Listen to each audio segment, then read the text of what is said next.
Chippa Chap, this is Chippa Chap Chat. This is where we rap about what Chippa Chap Chat is. Podcast made from two nerdy brown boys, both 30 years old, buying all the fresh toys. One of us anime, other Marvel fanboys, both drawing hella shit, bringing fans hella joy. Both love to talk shit, that to make it more noise. If you're in a horror game, don't fuck with these boys. What up, Chipper Chaps? This is Chipper Chap Chat, episode 26. 26. That was a gun sound.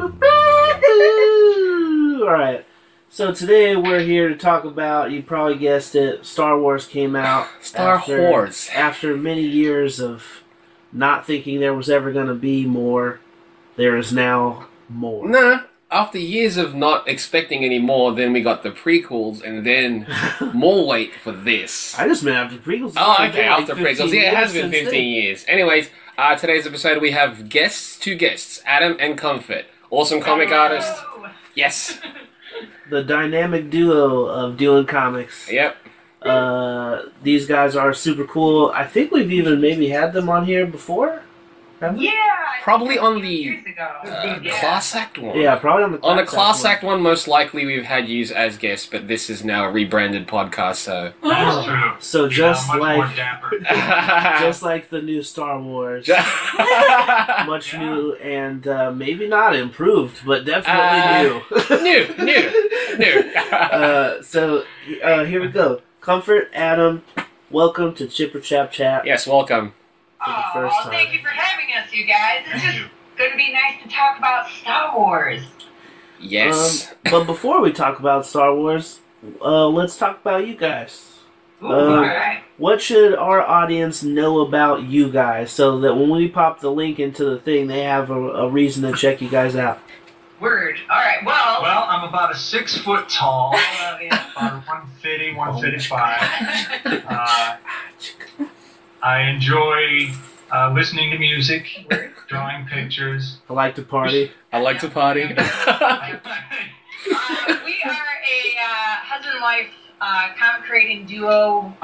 We're award nominated. We make the comics Rainbow in the Dark and the Uniques. We did a how-to book for Random House called The Complete Guide to Self-Publishing Comics. Yes, we literally wrote the book on self-publishing. Available on Amazon right now. And at Barnes and Noble. Barnes and Nobles will include links. Oh, that's right.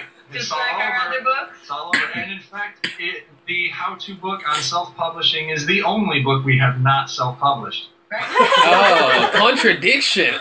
I know, right? Good old Random House. I think That's funny. You know, Yeah. it was Random House's idea to do the book on To put self-publishing. self-publishing in the title. We didn't want to put it in the title. We're like, people were scared of self-publishing. Most people who get into it didn't realize it's what they wanted to do until they just, like, happened to cross it. And they're like, no, we want it in the title. It's very hot right now. Okay. And we're like, all right, well. If you want people to know that you're irrelevant, we're happy to help.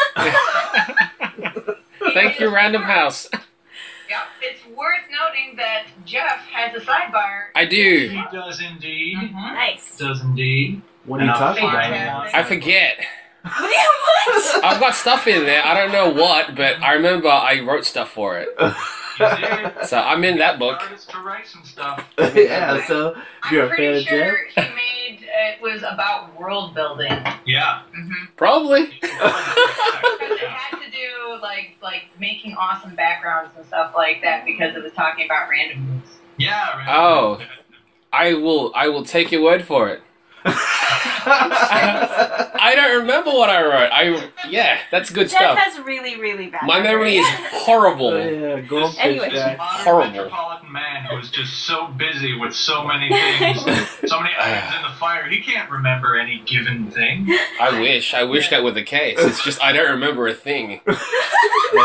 That's how it is. I'm surprised I remember this movie that we're going to talk about. Yeah, right. Hopefully Hopefully it's like, wait, that happened? Oh, by the way, this is going to be a spoiler episode. Yeah, so before Yeah. going into this, know that this is for people who have seen the movie already and want to talk about all the things that were in the movie, what you liked and didn't like. So know that going in. Also all the speculation. crazy stuff that happened and what we think might happen in the future will be discussed. So know that. Spoiler alert. And put like a dangerous sound. Like that Like warning. like a Yeah. Or like maybe like a Law and Order chime chime. Yes. Dun. Yeah, that one. I gotta look for it. So anyway, that being said, we've got a couple experts on the panel, apparently, that have researched and delved into all the expanded universe and all the extra ins and outs of what Star Wars has had and is having currently, I imagine. We love us the Star Wars very much. And we've also got two guys who have seen the movies. Yeah, we rock. Right. And that is about that. And we've seen other stuff too. I've seen like the cartoons and stuff. I've seen some of the previous cartoons. The games look cool, but obviously some of them aren't even canon anymore. All right. But you don't play yeah, games. well, I don't even I play played games. Knights of the Old Republic and loved that game, but That's I not had- canon anymore, I is had it? zero knowledge that canon of still? Star Wars at that point. Yeah, No, it's that's not. Oh, Yeah, why? Although I think there's a lot of things that they're picking up from the other lore. Like they're just Just sort of taking pick and choose. pieces Yeah. from it. Like when at the end of the movie, when Luke is there on that other planet, Right. I bet you they'll take some of the things from Knights of the Old Republic and Maybe. slip them in. I That's don't know. my Oh, yeah. As somebody who played all the games, read all the books, was in all the comics, did all the Star Wars stuff, you could take or leave most of it. Mm. Right, I right. mean, There were most of the some general pieces. Star Wars stuff, not just Right, yeah. about it, There were as a whole. several pieces of pure gold. Like pure Yeah, gold. obviously, I figured that would be the case. Where it's like hit and miss. Someone's gonna be. Yeah. It's like there's a lot of it, so not all of it's gonna be excellent. Right. And I'm sure, Yeah, like most yeah. things, it depends on who's working on it. Yeah. And, Yeah. you know, if good people are working on it, then they'll give you good stuff, right? Yeah, but the overall quality control was not always as high as you would hope. Yeah, I Yeah. imagine when there's there were that some much. things that slipped through the cracks that really caused some head shaking and confusion. I think which is why now they're trying to fix that by creating a singular canon. Right. Yeah, Well, I that think. had always been the idea. Mm, You know, mm. they had one publisher who Right. ran all the books, and they had a couple people at LucasArts or Lucasfilm whose job it was to maintain the canon. Right. And to prevent things contradicting other things. Now, that didn't really function when George came back for the prequels and decided he'd do whatever the hell Bloody he wanted. George. Completely disregard all the stuff that people had worked so carefully to get right. But, they were very careful about keeping it consistent in terms of the content that was in the material. It's Right. just the quality of that content that was all Right, that would sort of ebb and flow. Yeah. Like anything, Yeah. you know, ebb and flow. But somebody was sort of watching the apple cart, you know. Right. I don't know how I feel for poor old George. Everybody is so down on that guy, and I feel like if it was my shit and like I created it, and I was like, you know what, tomorrow I'm like, all the people in my story have fucking pink hair. Yeah. Fuck you. I feel like that's a little bit like my prerogative to do that. But in a sense, it's like I understand how people like once it's out, it's essentially not even his anymore. Sure, he took part in creating it. Like, I get that.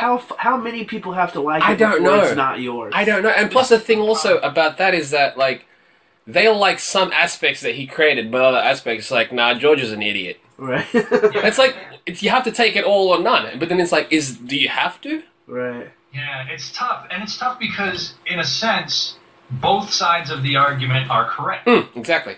The work always belongs to the artist, and it is always the prerogative of the artist to make adjustments and dictate its direction because it's his world, it's his concept, it's his everything. On the other hand, it is part of a public consciousness. It is part of a public sphere. And, to be fair, George didn't make this in a vacuum. That's exactly There it. are an awful lot of extremely talented people and writers and creators and concept designers who all came together to make Star Wars what it was. So it was never a singular vision in the It's first much place. easier to think of things as a singular vision because it's easier to credit one person rather than hundreds of people.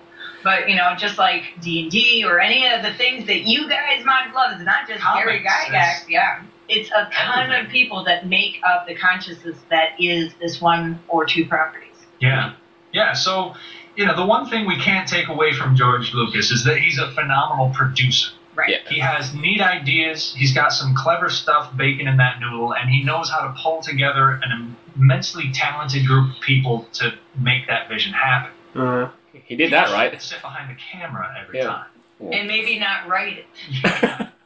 These two things. It's like, what are your ideas? Don't write a thing. Don't go behind the camera. Well, it sounded like for Yeah. this new one that they kind of were like, no, we don't even want your ideas. And he's like, but my ideas. yeah. You've given us enough to it. Yeah, it's like, you've done enough. Here's your money. Yeah, Here's your $4 like- billion here's for your- all the money in your the piece world. of an idea. No kidding. Have fun with that. But yeah, so yeah, anyway, Yeah. going into this this new film, there was a lot of hype, man. There was so much hype. Too much. Too Like, much. I mean, every ad everything. on everything ever in the world has some sort of Star Wars. Yeah. Like even shows that aren't even about anything to do with nerd culture. Like there was some. They showed an ad when we went to the movies for a show that called like Girlfriend's Guide to Divorce. Oh, yeah, that's yeah, right. and it's starring the chick that was like the girlfriend character on House. I don't remember what her name was now, but Lady. she is like a divorce advice counselor or Oh, something. I think, if I remember correctly, wow, I'm remembering this. Yeah. She had a life that she was happily married with kids and stuff, but then shit changed for her. Right. Irrelevant. Yeah, absolutely irrelevant. But it seemed like it had nothing to do with Star Wars. being in Nope. Star Wars Didn't as belong far there. as trailers. But she says in the line, she says, "Oh, let divorce be with you." Yeah. And I vomited. And I vomited a little bit, Yeah. and it just made me sad. And I was like, "It's everywhere! Yeah. They're just putting it anywhere," and it's kind of amazing. I don't know where it came from. It just seems like everybody suddenly cares about it. I know a lot of people cared about Star Wars before, Like, but now people hardcore. who never even would have mentioned Star Wars in their life are like, "Yeah, Yoda!" or whatever. I'm a Jedi, right, Yeah. guys? So I think it's cool, Yeah. but the hype was crazy, Yes. crazy going in. So I'm sure for a lot of people, the expectations are just through the roof. Yeah. Well, in the end, I don't think everyone's like, it's gonna at least be better than the prequels. Right. That's a given. I heard that a lot. Yeah. That's It's a what low everybody bar. is. Yeah, that was exactly, like, it's the lowest bar you can have, but, That's like when somebody says, "Hey, better than a poke in the eye with a sharp stick," right? I mean, right. Why would you even want that? If that's the best you can say for something, then Right. best not to say anything. Then it's at pretty all, I awful. Yeah. But yeah, that seems to be where a lot of people kind of Let divorce set be with set you? themselves. I think missed because that. if the bar is set that low, Yeah. then they go, oh, then maybe it'll blow me away Yeah. or whatever. But you know, I think I haven't heard like a lot of Hate? like I haven't Negative? heard a lot of No. negative coming in, No. but I haven't heard like overwhelming positive. No either. one's ever said, it's the best Star Wars film. Yeah, I've not heard a but single person say I think that. the reason behind that is that because the originals are held so high that no other film in existence will ever meet that, though. Right. Well, and here's the thing: is when you're talking about a franchise that contains Empire Strikes Back, which is one of the tightest, best produced films ever made, maybe in terms of story direction, art direction, the acting, the directing, all of the cylinders are firing perfectly on that movie. It's such a high bar that no matter how good this movie was, people could still look back and almost like defiantly refuse to allow anything new to supplant Empire in their mind. And not just that, nostalgia always plays such a role Exactly. in people's understanding. Like, for instance, we meet a lot of people who are like, you know what? Cartoons in the 80s were the best cartoons ever. And I'm like, really? Because I've watched Avatar. I've watched a lot of the anime that's come out. I've watched a lot of great cartoons. And we Steven grew Universe, up in the 80s. right, is fantastic. But sorry, He-Man and She-Ra, Yeah. it's nice. I love it. I Thundercats. have a heart, it's special. Yeah. But it's terrible. Yeah. It's fun, but it's, It's terrible. terrible. Yeah. Nostalgia is a powerful force, man. Right. Now, So- how much do you think that plays into Star Wars, though? Because I really have heard several people be like, and maybe not always Empire, but I've heard people even say about just the first Star Wars, New it's Hope. the best First movie one, ever made. Yeah, and I'm I've like, heard I that don't know said. if it's the best movie It's ever made. nostalgia. I think it's a double-edged sword, and it's. I think the reason that you don't hear overwhelming negative response to this one, but for the most part, the only response you get is people saying, "Yay, I can like Star Wars again." Nostalgia was standing in its way the whole time. I don't think there was anything J.J. Abrams could have done. The most common complaint that I see about the movie is that it's too much like A New Hope. yeah, Uses a lot of the same kind of shots, a lot of the same kind of scenes. People say that it's just redoing A New Hope with some different actors. I disagree with that. We can get to that later. But imagine if he hadn't, though. Imagine if he'd gone completely off the rails and done something totally new, totally different. Then you'd get everybody complaining that, well, that wasn't Star Wars. it's too different. You can't win. You have to. I think the first movie of this new trilogy had to recall the original so tightly just to calm people down. Just to give them that feeling that they could be excited again, that they're not going to get disappointed. This isn't the prequels all over. Just chill and be with us. You needed to have the Star Wars feels, which this movie had in spades. So that then the next movies can go in different directions, maybe, and who knows what they're going to do next. Right. I think, yep, agreed. Yeah, and I think also that movie that we got was largely like they recorded like 1,000 different versions of every scene and then put a movie together out Pretty of it. much. I think they had alternate takes of the same scene. Just played out slightly different, or if not played exactly the I'm same, sure just they from a had different story perspective. beats Yeah, that were totally different. Maybe. And they just recorded it all and then played in the editing room and were like, let's put a thing together. And I think that would explain a lot of things that happen. But again, we'll get But to yeah, the like this, review part I of it. think as a film, it made sense that this is an easy way to let people into this new film. introduction. Yeah, an introduction to Because this new you trilogy. have to keep in mind, so many people that are quite younger won't even bother to try and watch the originals. So this is like their Exactly. first This is exposure to Star the Wars. New Hope. So it's kind of like a reboot in a way, but it just keeps all the characters that you want to see and all that all that story that you want. But it's kind of a reboot for a younger audience, I feel like. Without excluding the older audience. Right. Yeah, it is finding a way to bridge that gap. It is doing that thing where this is a movie that can exist for almost all age groups. Right. That can play to most audiences. If you have any interest in genre film, you can find something to enjoy in this. Yeah. You know what? Let's hear maybe Kanoi's thoughts going into Star Wars, because she was the most un-Star Wars person of the group. The least Star Wars did. Yes, definitely. I don't even think I've seen the original 3.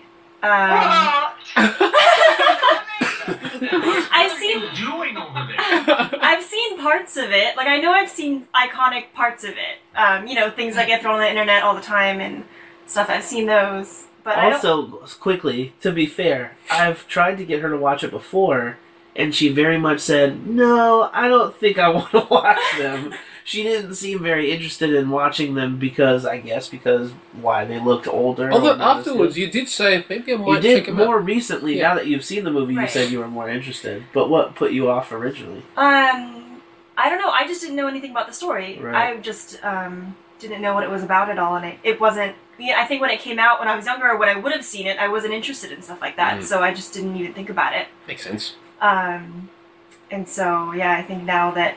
You know, and now I know all about them. You know, I see it all the time and stuff like that. But I just, I just haven't seen it. I haven't gotten the time to. Now you play watch Battlefront. I've seen the three when they redid them, when they did the 3, and I'm really bad.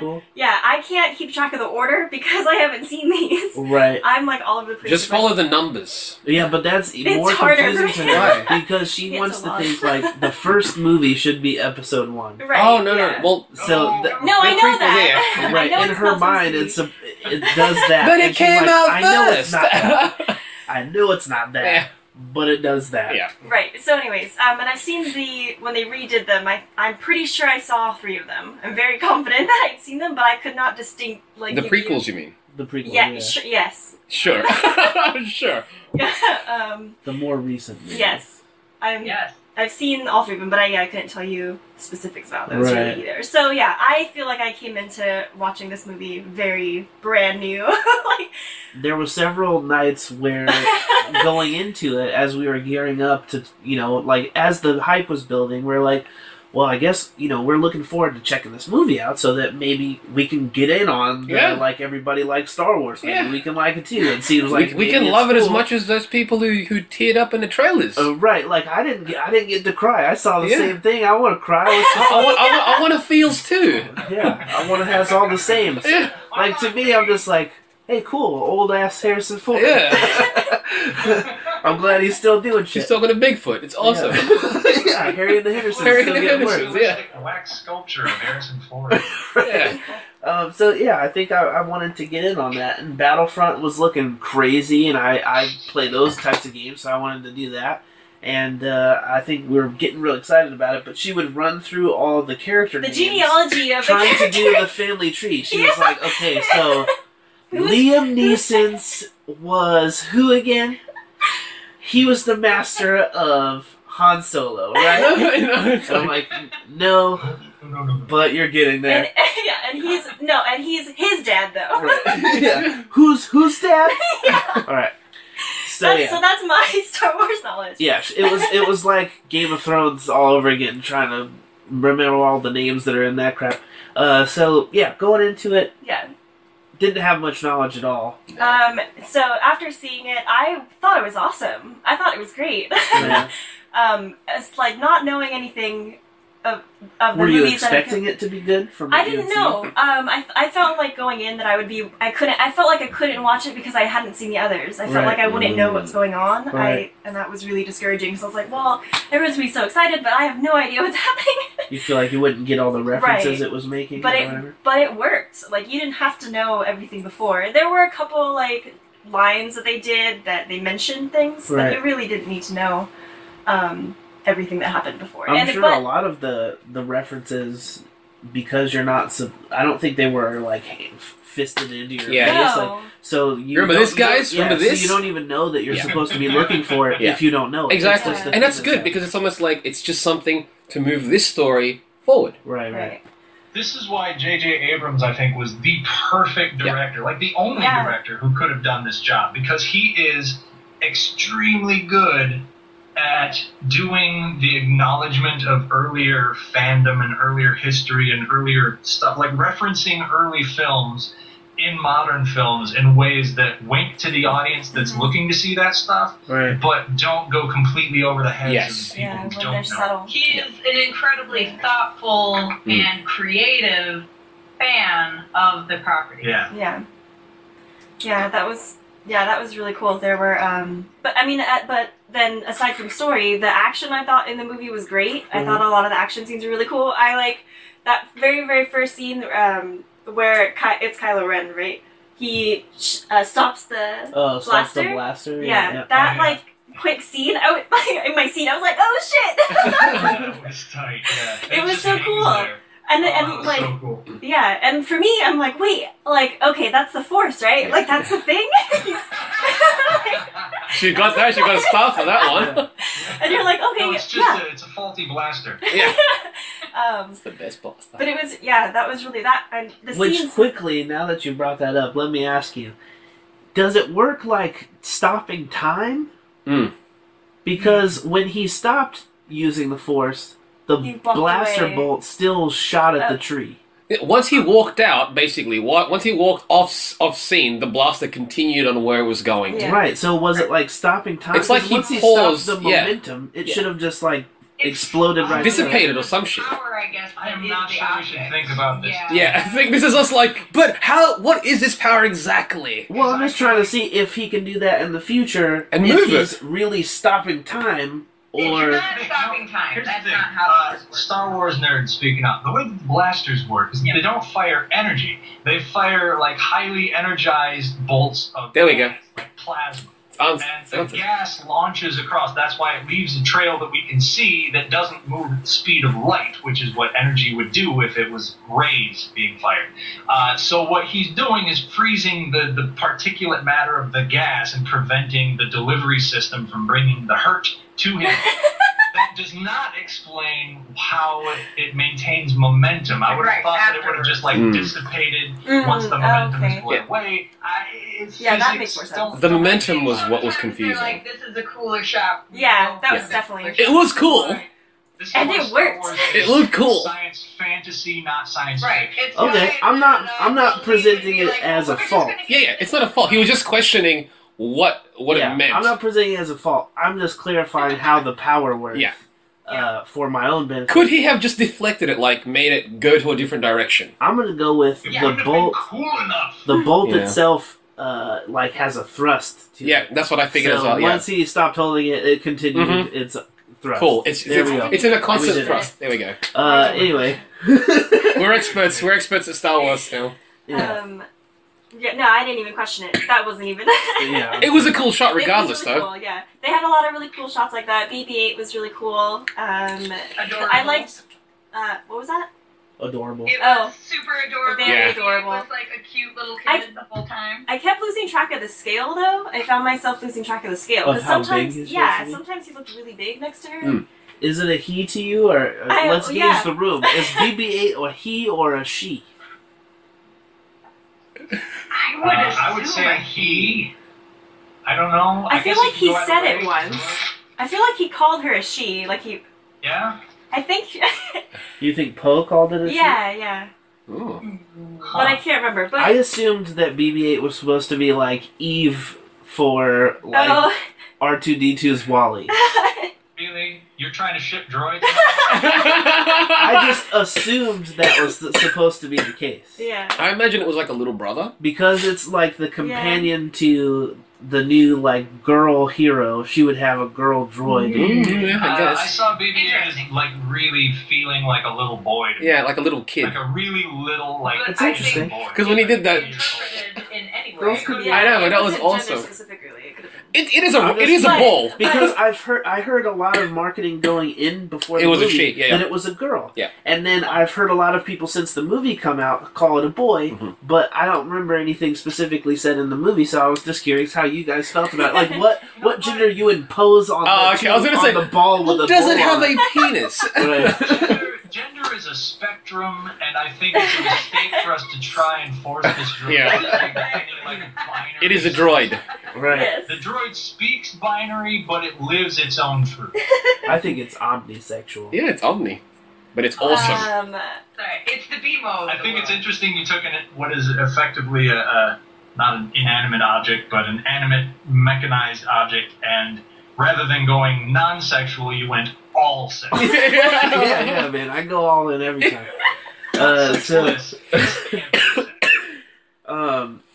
So yeah, I think you were pretty into Kylo in general. You like that character? I liked that character. I think overall, I think one of the things I thought it struggled with was because it had such a great cast and all these characters seemed very, very interesting. I felt like they all were so quick, and so you went through them so fast. Or like, and obviously, the chick Ray. Ray. Yeah. Obviously, she's one of the main characters or Right. whatever. Main. I mean, that's what I took from it, I guess. Yeah. Yeah, definitely. Yeah, and then everyone else has very big parts, but like I guess the chick from Game of Thrones or whatever, her like Oh, she played Captain Phasma. yeah, So she much was hype. really cool. Yeah, She looked but cool. come on, but dude. I was bummed out All that it that marketing for I know. that character, and she right. opened some shields, She got and she got crashed thrown in the garbage. Yeah. Off screen. Things to say about Phasma when we get to Good. the overall review section. Right. Okay. So, it seems like it's gonna be pretty freeform because there's gonna be such a weird order to this. Right. We might. I guess as well it's still like delve right. Yeah. expectations going in. Did you?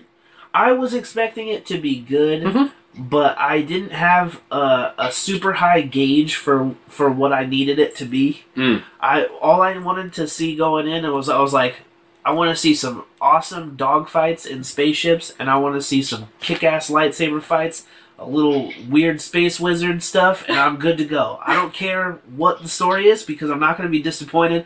I don't care which wizard's mad at which wizard and whose kid is whose kid. It's not going to piss me off because I just want to see space wizards fight other space wizards.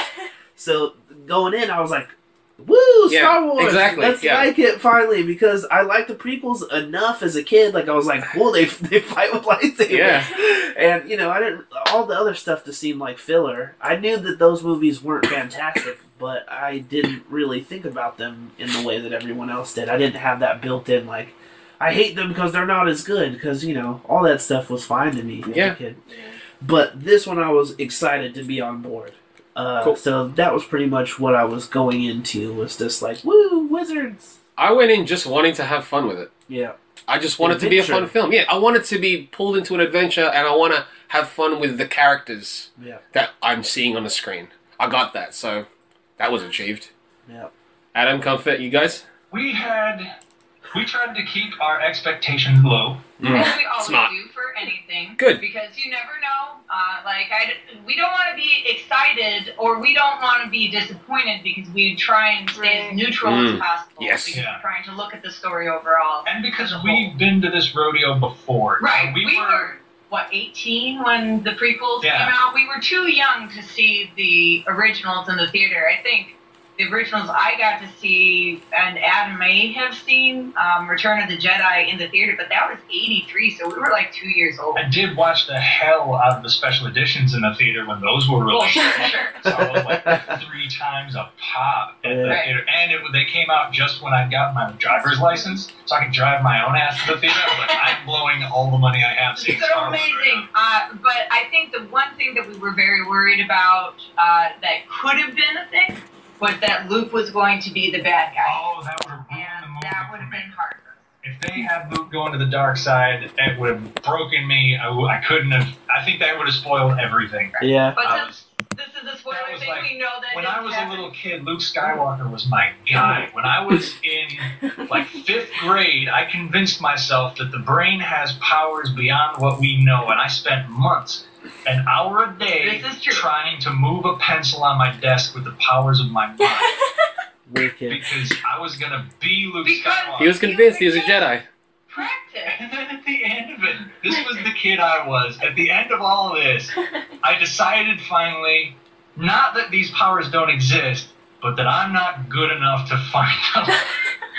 It was very sad. Oh, so honey. Yeah, it would have been really hard for me to deal with. And also the other thing that's hard for us with movies. I gotta tell you something really sad, though. Is I had that same feeling with Neo from The Matrix. He was my Luke Skywalker. Yeah.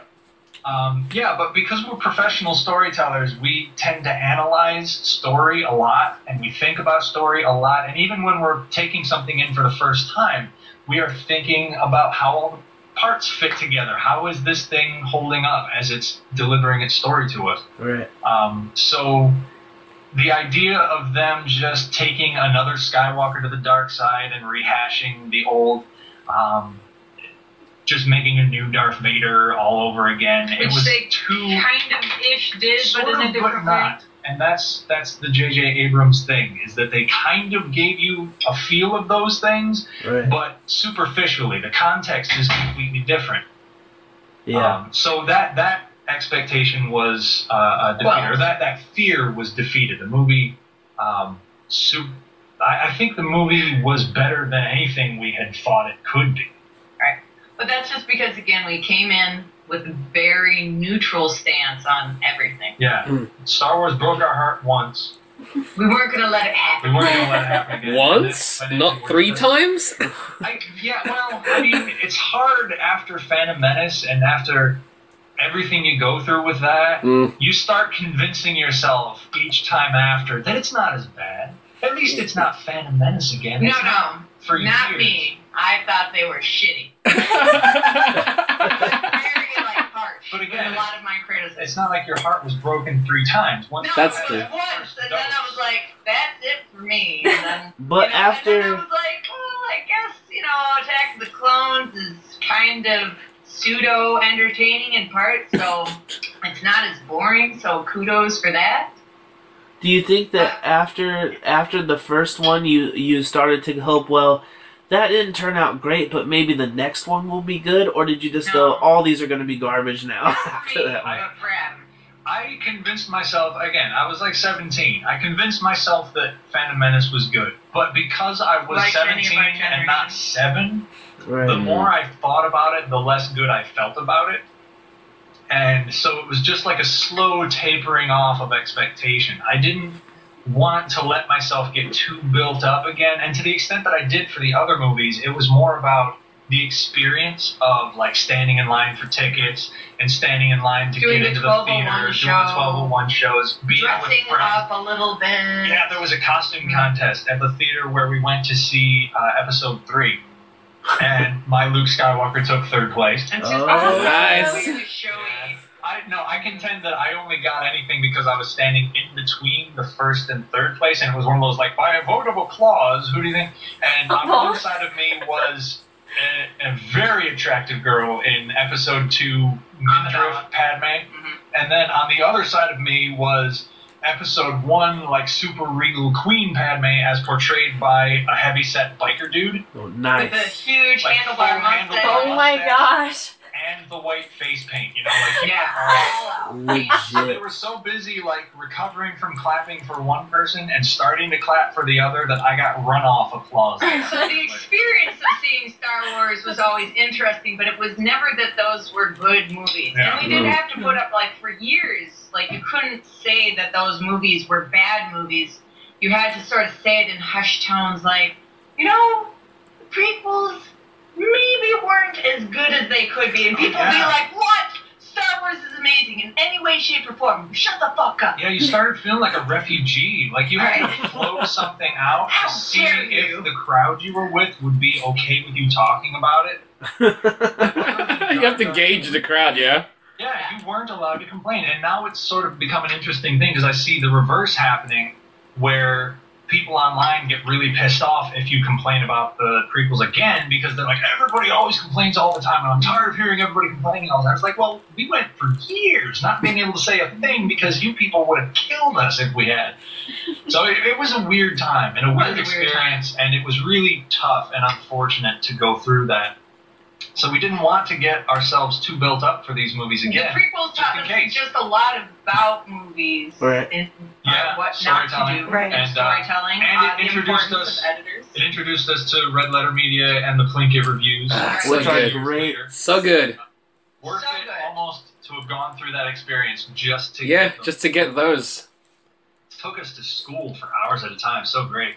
I think we were also thinking that how good Force Awakens could be will depend entirely on which J.J. Abrams shows up. Right.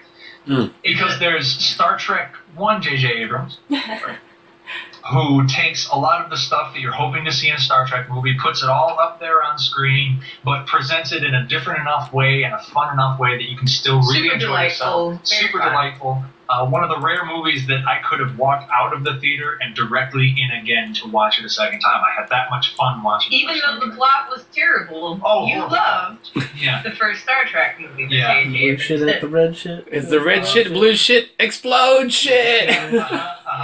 Well, yeah, right. You went back in time, and instead of trying to save your planet and all the people, you're just going to focus on killing one old dude. Yep.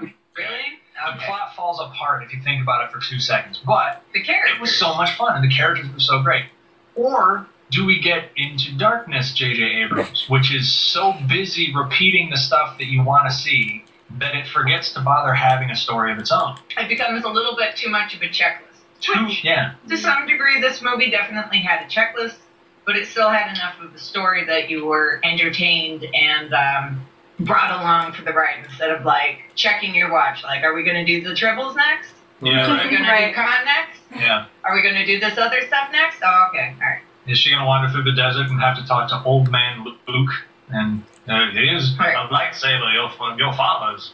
Anyway. Do you feel like they're going to be beholden to the movies that follow in their building of the world going forward? Do you think, like, now episode 8's gonna be like Empire or whatever, you know? I don't know. Every second movie is in very much every like trilogy Empire. since Empire has been Empire. Yeah. But I mean, in Every that time they they get do a darker, trilogy. but I They don't. do it darker. They have the good guys lose everything. Right. Some horrible revelation comes right at the last act, and then they leave it on sort of a cliffhanger-y type Right, thing. cliffhanger, but like the good guys won. No, Just enough to get by. We can just end that episode of that long, ongoing TV show, and then move on. Cinema has been chasing Empire ever since Empire. Right, but I mean, those are the broad beats, but I mean, how close do you think they're going to get with the closer ones? Like, with this first Force Awakens movie, it was pretty close in a lot of ways to New Hope. So, I imagine that there might be some, at least people that might speculate that they'd continue to do that kind of thing going forward. I think it's hard to say. Right. It's not going to be JJ moving forward. Right. We'll see who we get, but I think it could go either way. It could wind up being a very referential trilogy that's just repeating the old beats. But I think And they're playing it safe the whole time in doing so. I think it's also possible that they did this one so close to what we would expect to see, so that they could then really go off the rails in the later ones. That's what I feel set too. us up so we're expecting one thing and then go a total different direction later on. Right, and they can do that, possibly, because they've earned your trust. And Which do you that's what prefer? they have to do, is earn your trust. Which do you prefer they do? I would... Oh, I want to see them go crazy. I would like to see them go crazy. Well, I already watched those other movies. I watched them a million times. I want to see something else. Mm. There's a lot of things.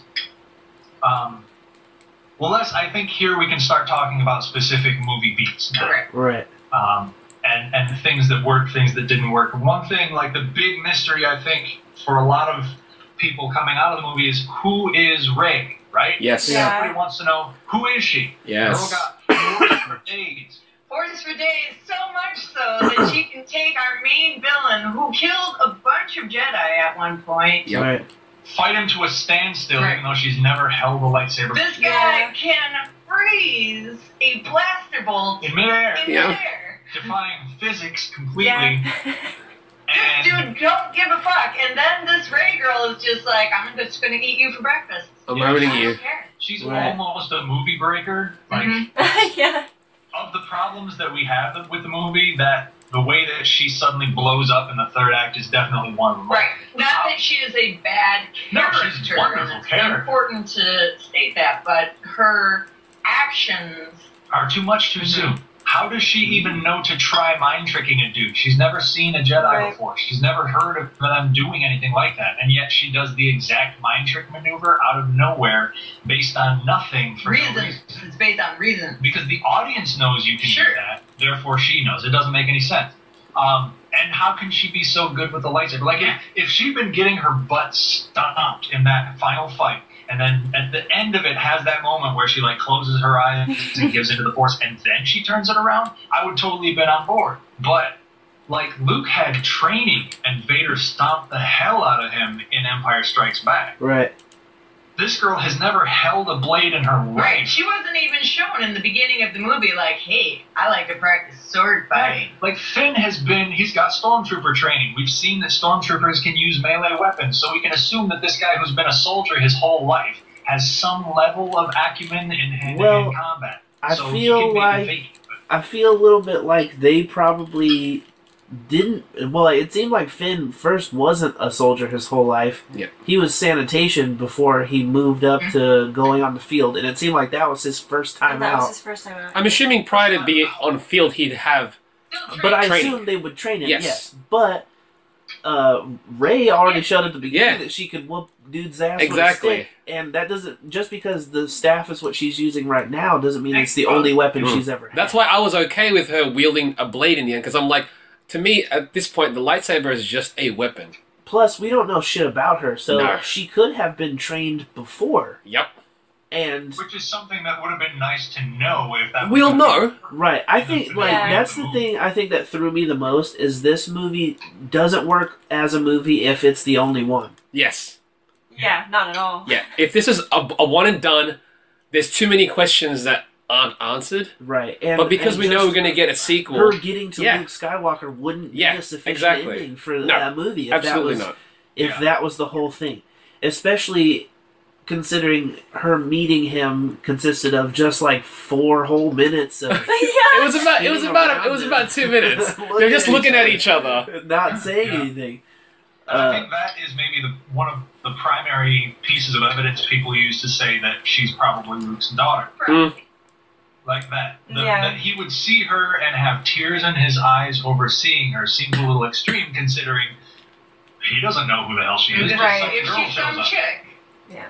Okay. Unless he's got that much of an emotional attachment to his lightsaber hilt, I guess. But that, but it was his dad's lightsaber, his right? daughter again, his daughter who he thought was dead, then that could be something. Do you think that he thought she was dead, or do you think he like force mind wiped her, put her on the desert, and was like, "Chill here, somebody will come to get you"? Or it's not like just chill here because they know, like the Empire knows you have Force power. Right. We don't want them knowing that you have access to this. Right. We're gonna hide you completely. And then people are. Do you think that? Do you guys think that that she is Luke's daughter? I think it's likely. I think it's likely. It would be nice if she was somebody else, but it's likely. As far as her, again, getting awesome Force powers, like, almost immediately, that would be a good explainer for why this is. Also, the pseudo-Darth Vader, I can never remember his new name. Kylo Ren. Kylo Ren, thank you. So Kylo Ren, at some point in the movie, is like, who came from that planet? Was it a girl?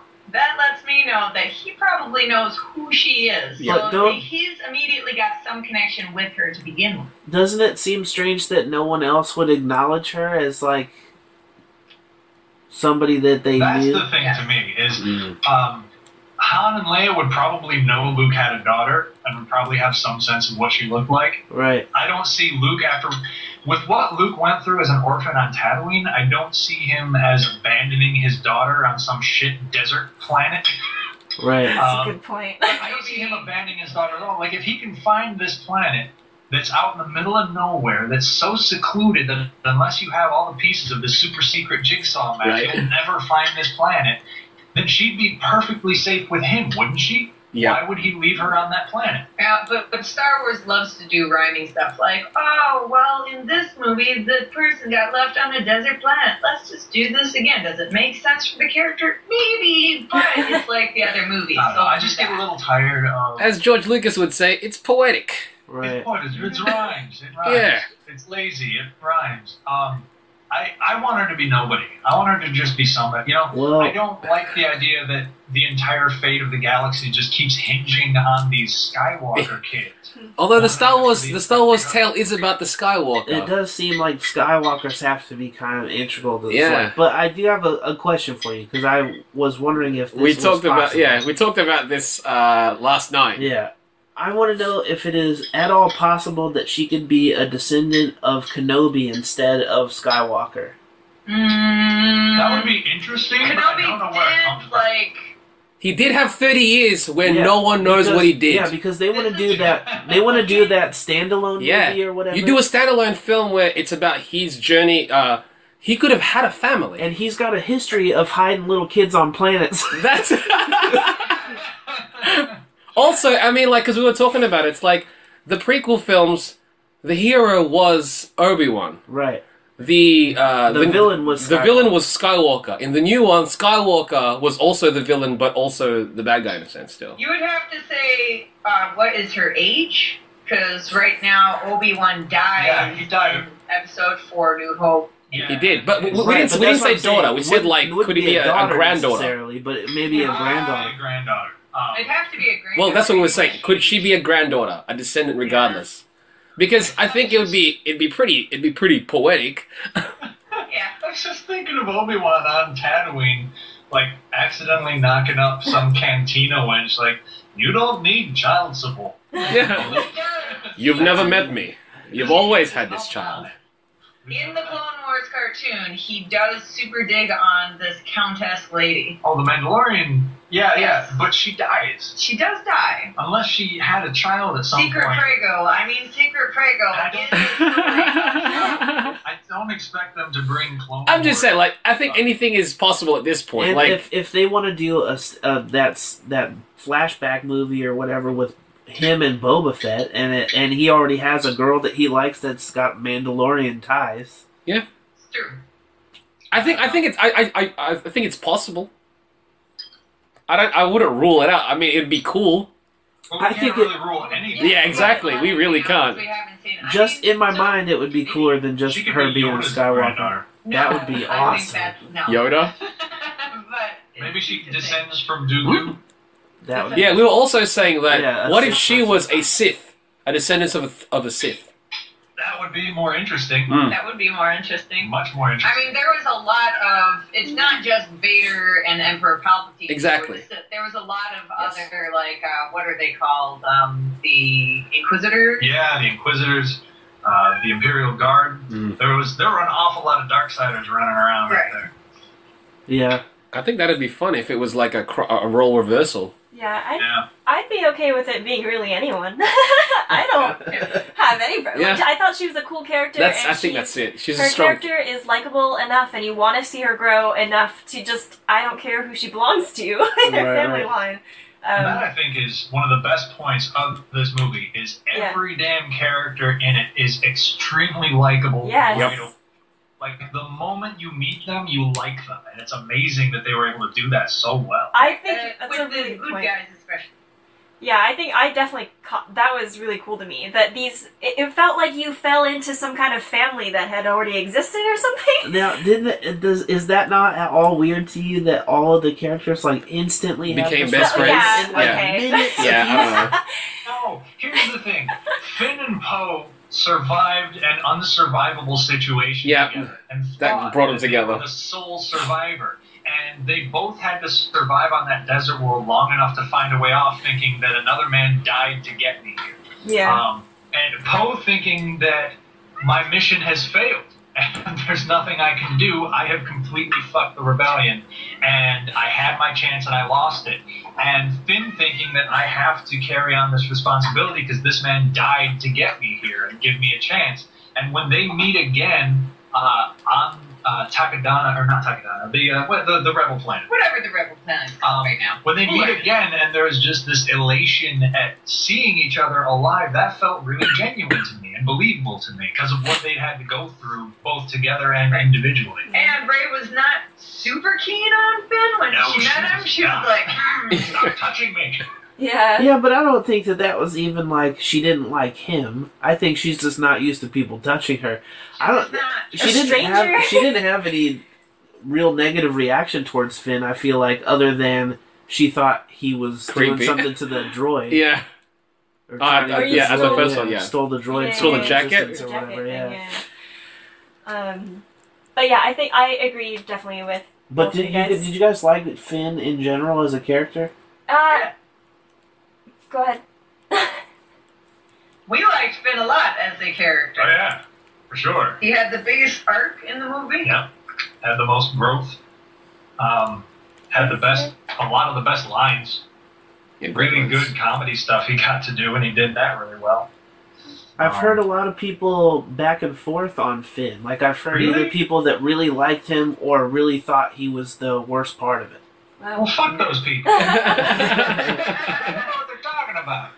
A lot of them complaining that his switch to suddenly not being okay with killing people is too sudden, and that they never explain why his programming didn't work and all these different things. And I'm like, to me, I'm like, I feel like they'll get to that. It's hard to tell when they set up so many questions and they give you so few answers. It's hard to tell what is baiting, where they will those things will pay off, Yep. and which things are just bad writing. And I think it's a little bit scary when the guy who gave us Lost just starts throwing out random questions. Well, don't you blame Lost Yeah, you can't on J.J. blame. Abrams. No. J.J. Abrams I was understand. involved in the first half of the first season. Right. No, J.J. Abrams meant Lost to be a one-season miniseries. And it got that never happened. popular. And what was to be one season became as many as we can do until it stops making money. ABC wanted to make money. So J.J. Abrams stayed on as a producer, but he didn't do the writing or any of that kind of stuff. Well, let's put it this way. Lost aside, the problem still remains that it's hard to tell what stuff is.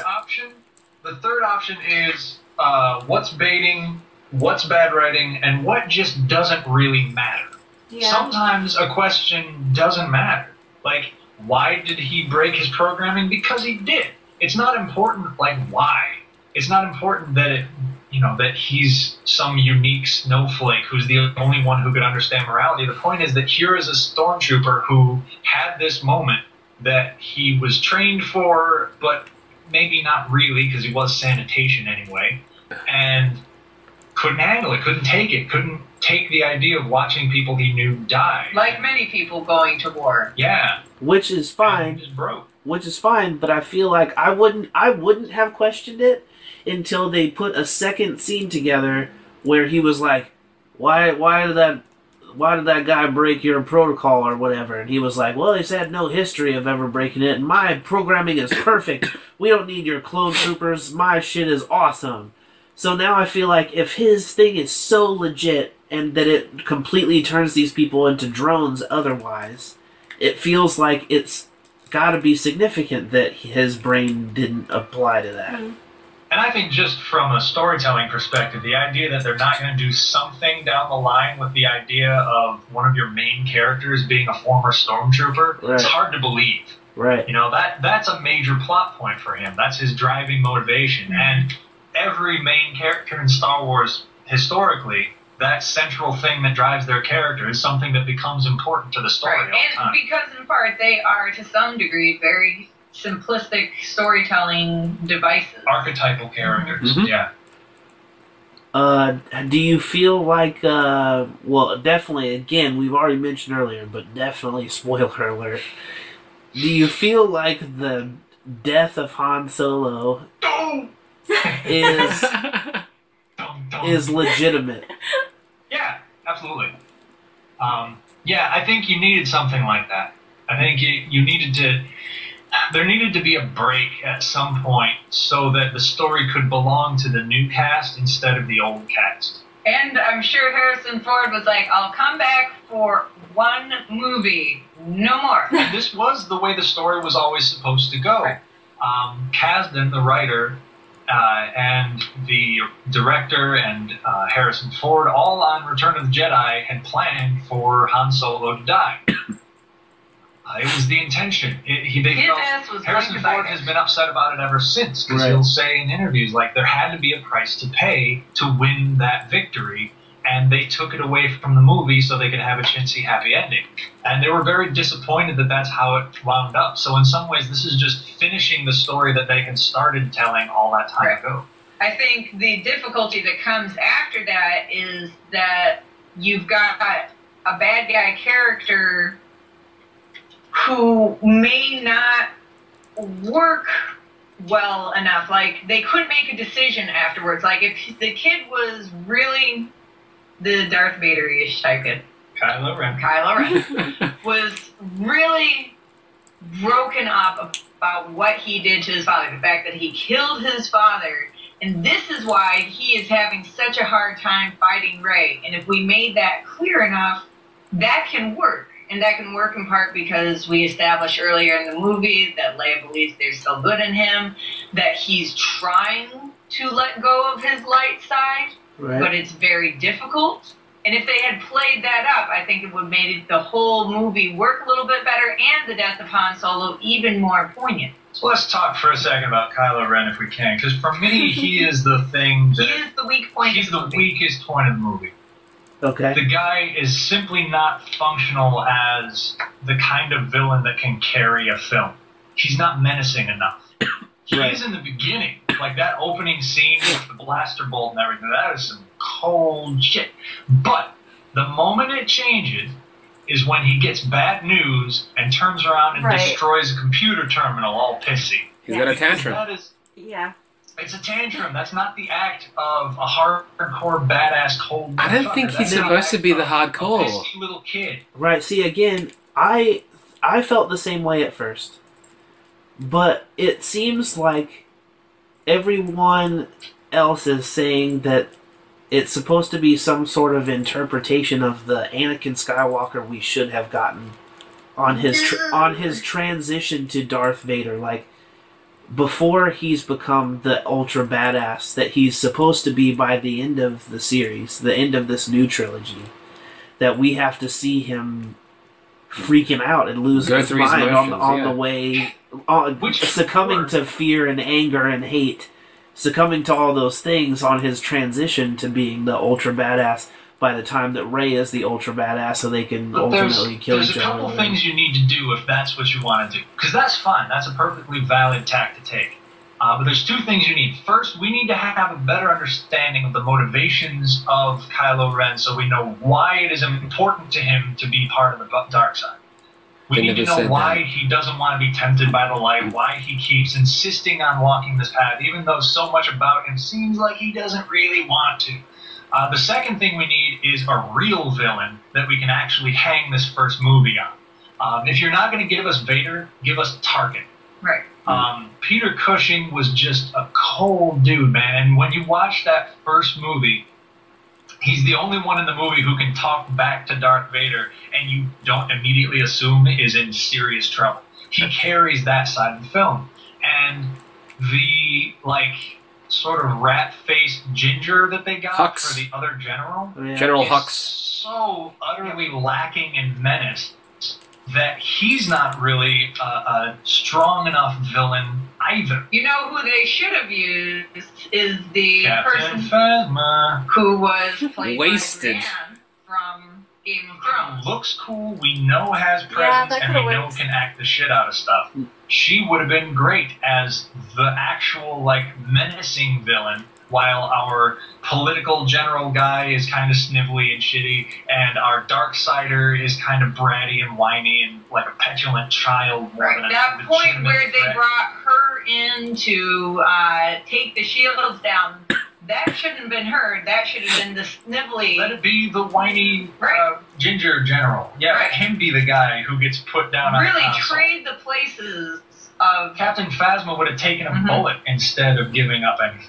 That seemed to me like that was just to go like, here's a little baiting for potential storyline with Finn and Phasma on how he's got to have some sort of arc with Phasma. Yeah, that's what I thought as well. It's like we're planting scenes. That's his thing to overcome. That's his villain. He's got to defeat Phasma by the end because he's the stormtrooper guy. But again, it did seem weak to me. Yeah. I feel like that character was the biggest letdown for me personally. They weakened the crap, way they hyped it so much. Kylo. I actually kind of liked Kylo was cool. I enjoyed his tantrums because I'm like, he's still that young.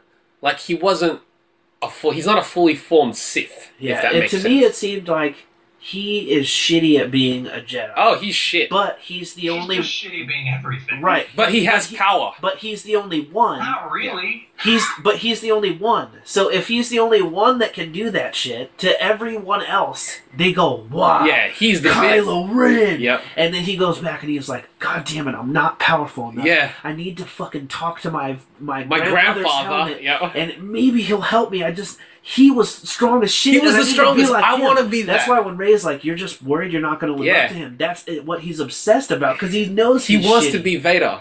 Yeah, he wants to be him. He wants to be so badly. But now it's like, wait, there's this girl who is more powerful than me. Right. That's not cool. I'm Vader. Right. And I think to him, Luke is like, it's not about being powerful, man. Just be chill, man. Yeah. It's all about Nirvana, man. Chill out, smoke this Chiba, and whatever. And he's like, no, Darth Vader was legit. He was about taking shit. Yeah, man. I'm trying to use the power. You got power. I can make shit float, dog. This is incredible. I can stop bullets and lasers and let him go. To me, it seems like he's all about that, and he's not even the most legit one. I think he convinced some of the other Jedis that Luke was training to go with him, and that's who the fucking Knights of Ren are the ones that he defected, And he was like, now we can just go off and do whatever we want, man. We're legit. Who can stop us? And he's got no one to fight, which is why he got beat But by until a fucking stormtrooper and a girl who's never used that shit before because No one he's really fights. garbage. He doesn't fight anybody.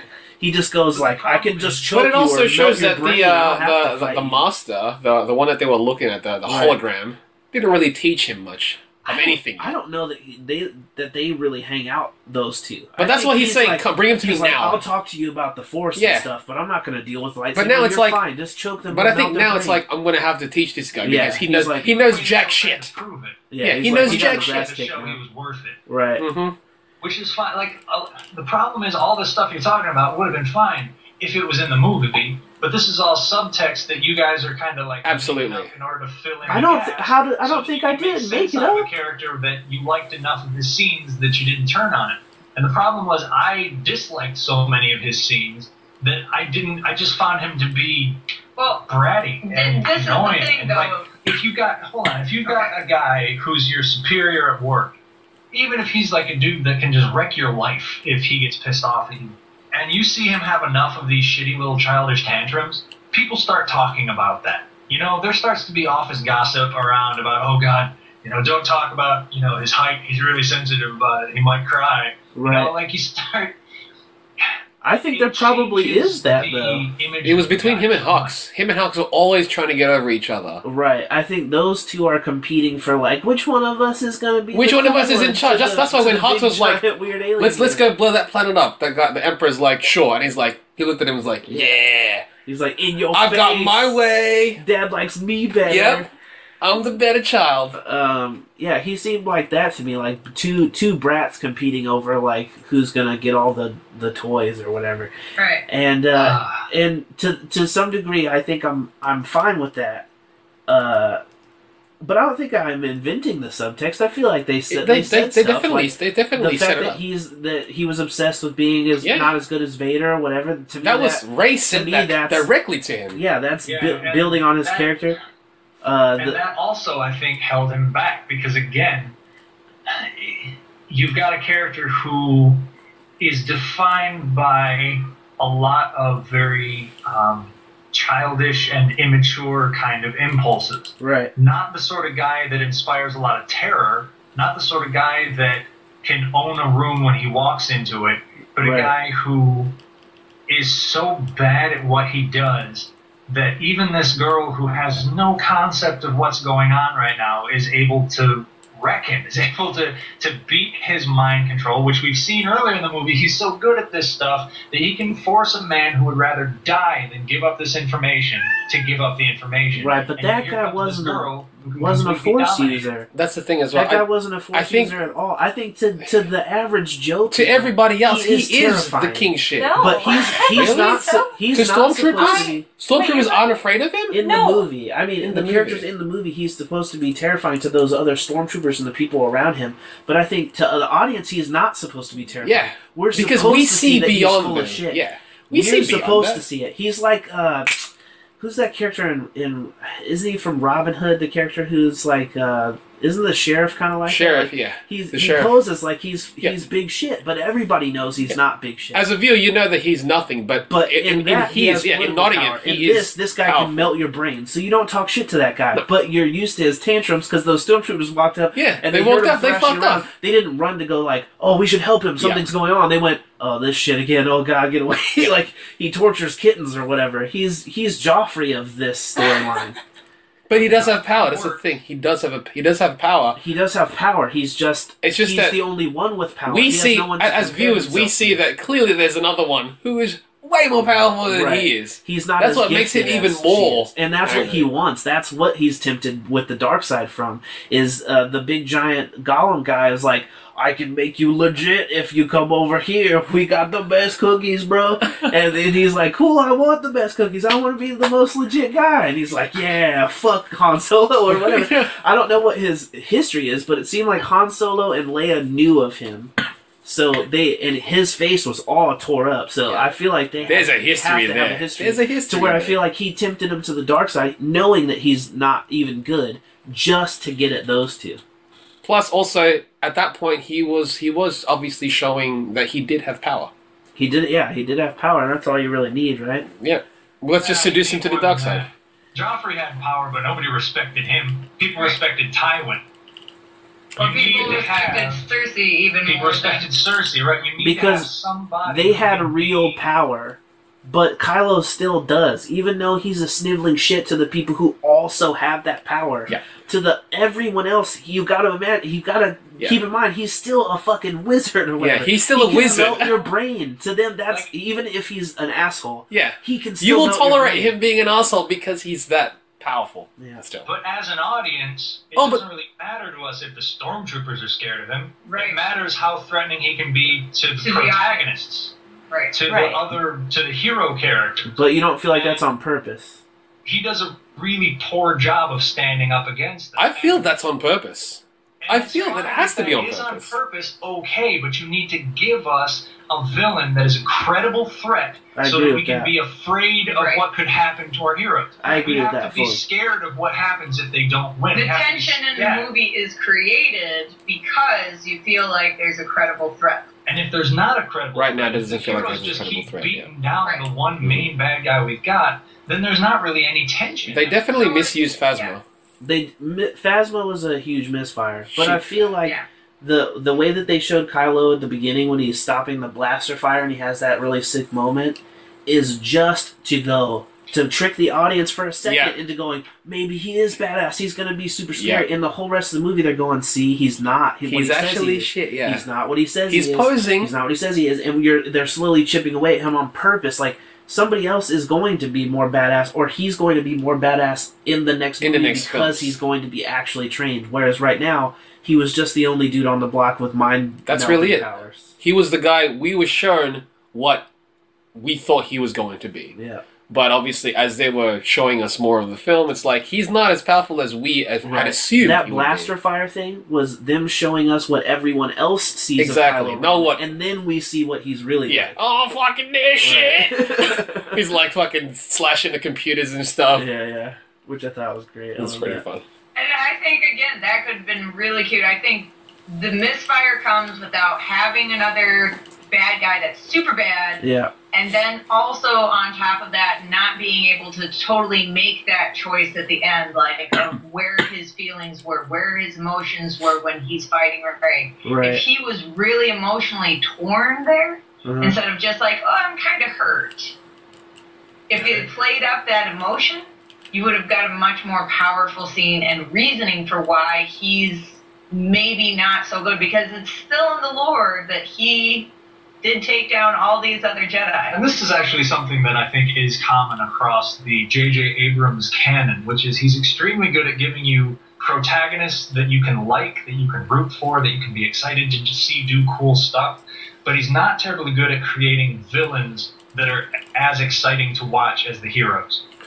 And that was something that Star Wars had in space. Even the prequel, like Darth Maul was a bad motherfucker. Until he was wasted like a chump. Yes, he was wasted because the prequel sucked. But you had a character who, when he showed up against the good guys, you were nervous about what was going to happen to the good guys.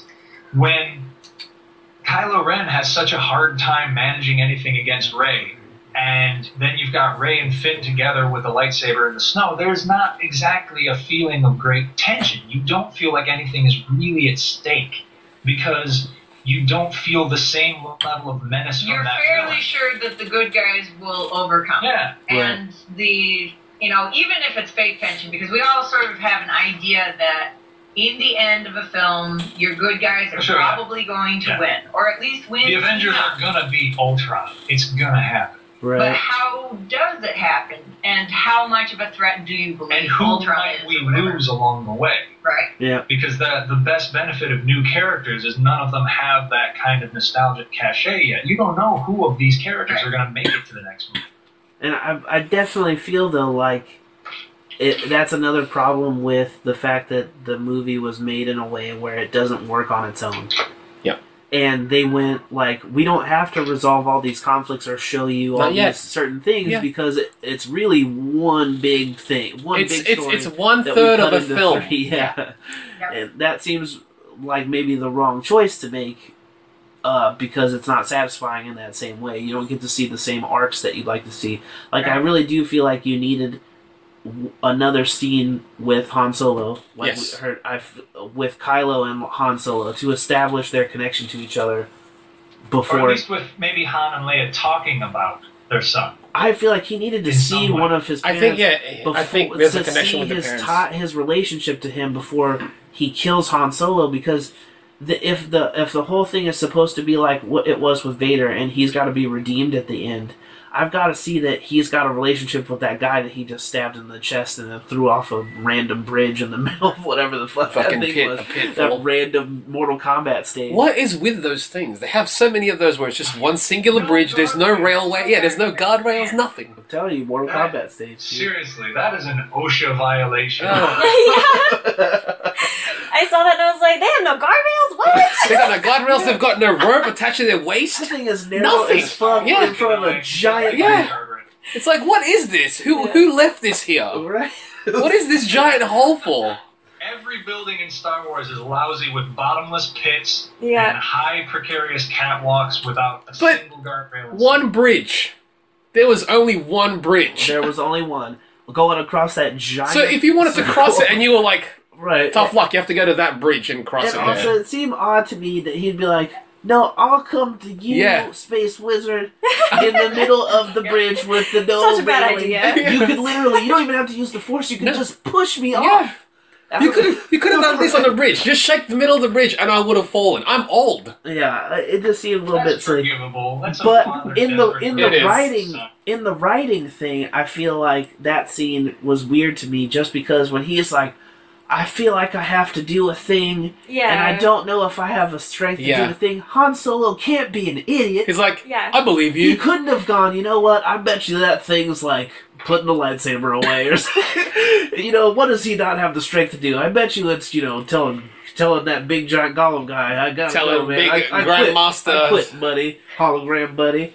Yeah, that just seemed really silly to me that he wouldn't go, probably killing me. That seems like in his defense, Kylo was handing over the lightsaber in a symbol of deference. It wasn't like he was handing it out like blade and first or something. But He was open palmed when he was handing it out. I get it, but what does it take? He's got wizard powers. He doesn't need the lightsaber to kill him. The saber is a tool. He could have just pushed him. And his words were so specific to me. It was like it was so thinly veiled that it just didn't even seem worth it. He stepped out there that Han Solo was going to bite it. Yeah. Oh, yeah. Right.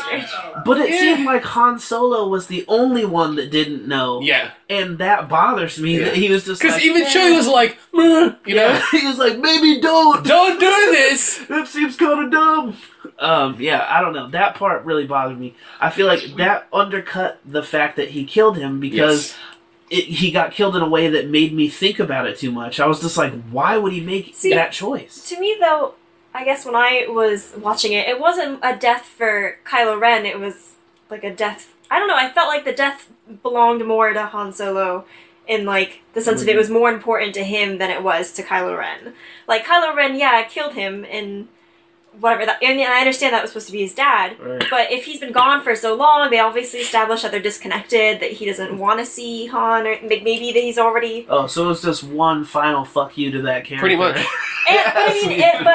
I mean, as for this, but that's like all the previous movies and previous fans are like, that's the kind of like, okay, finally he's done. I don't know. Just to me, if you kill him in that way, and he didn't even get to we didn't even get a moment with the Trinity together. You know what I'm saying? Yeah, you're missing that. It seemed like if it's a little bittersweet. I would have been okay with him dying if he got killed in a way where I'm like, that was the only way that could have gone. Yeah. Kylo had to kill him to show face to someone or something. Right. Yeah, like if old hologram was watching him. Right. It's like, come on, do it. Right, like he was trapped somewhere. Yeah. But he literally volunteered himself onto the middle of the Mortal Kombat stage to have a conversation with the Space Wizard that obviously has been talking about wanting to kill him. He couldn't have unlocked Reptile, though. That's true.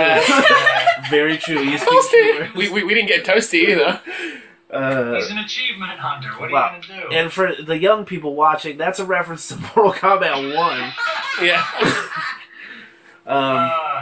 Yeah, and the weird thing to me is, like, that is literally the only other Kylo Ren scene that worked for me.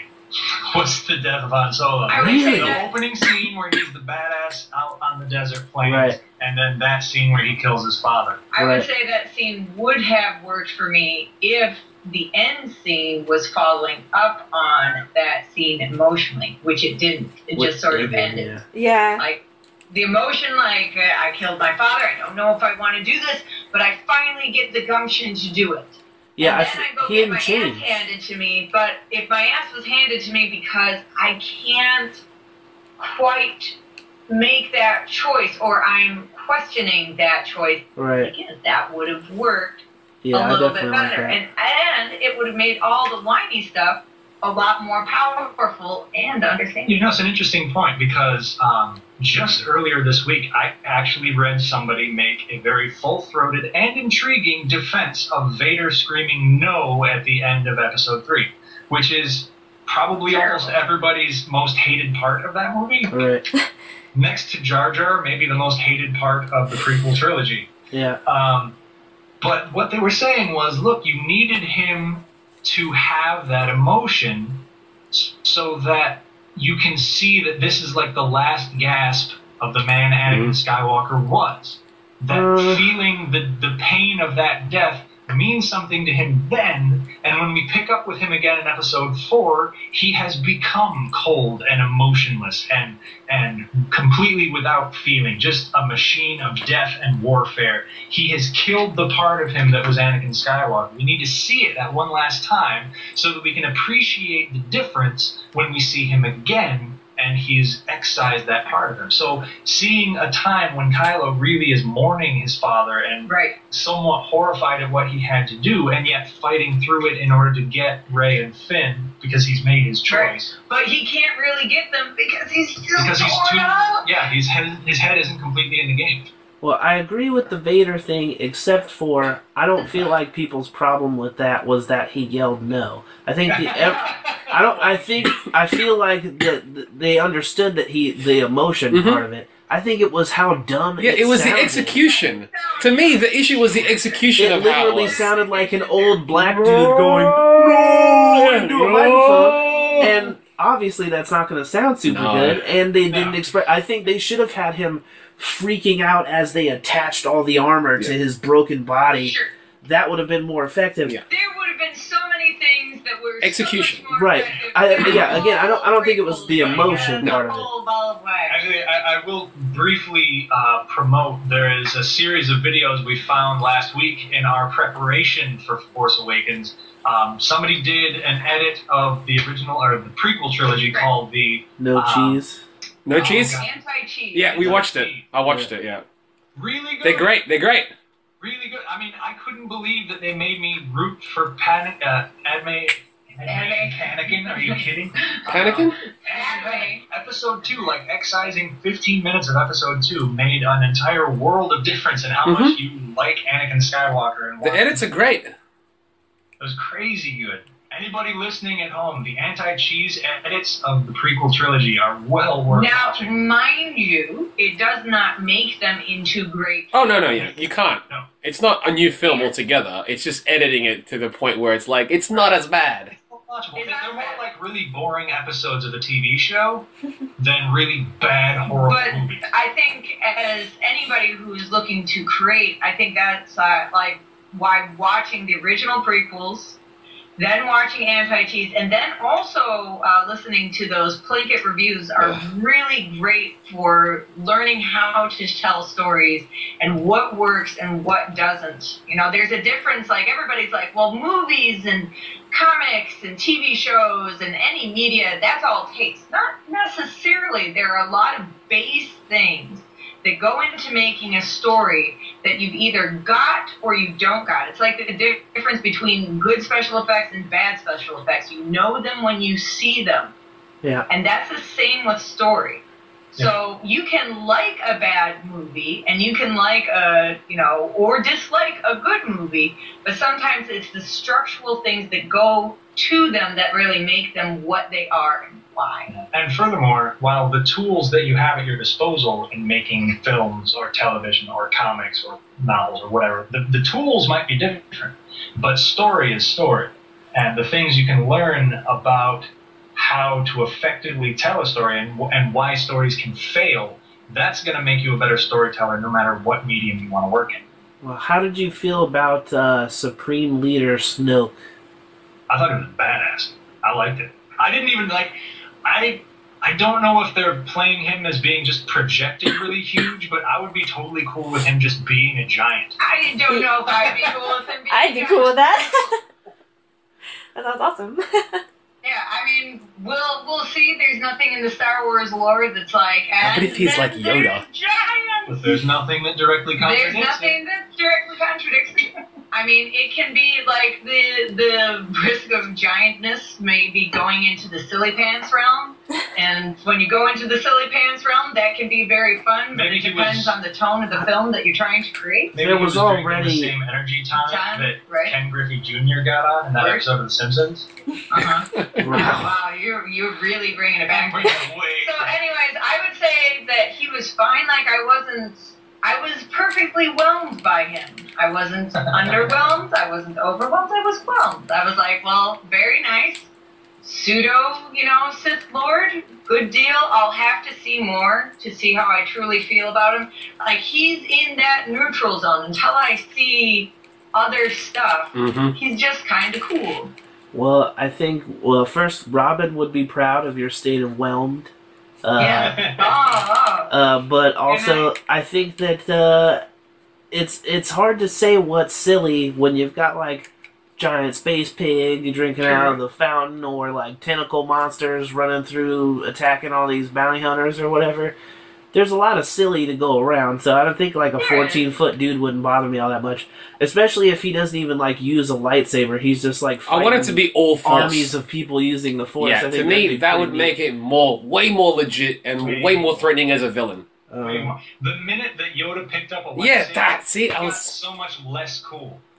So much less cool. Well, you need to explain why, because I think for a lot of people watching the Yoda fights, they're like, yes, thank God episode 2 had something.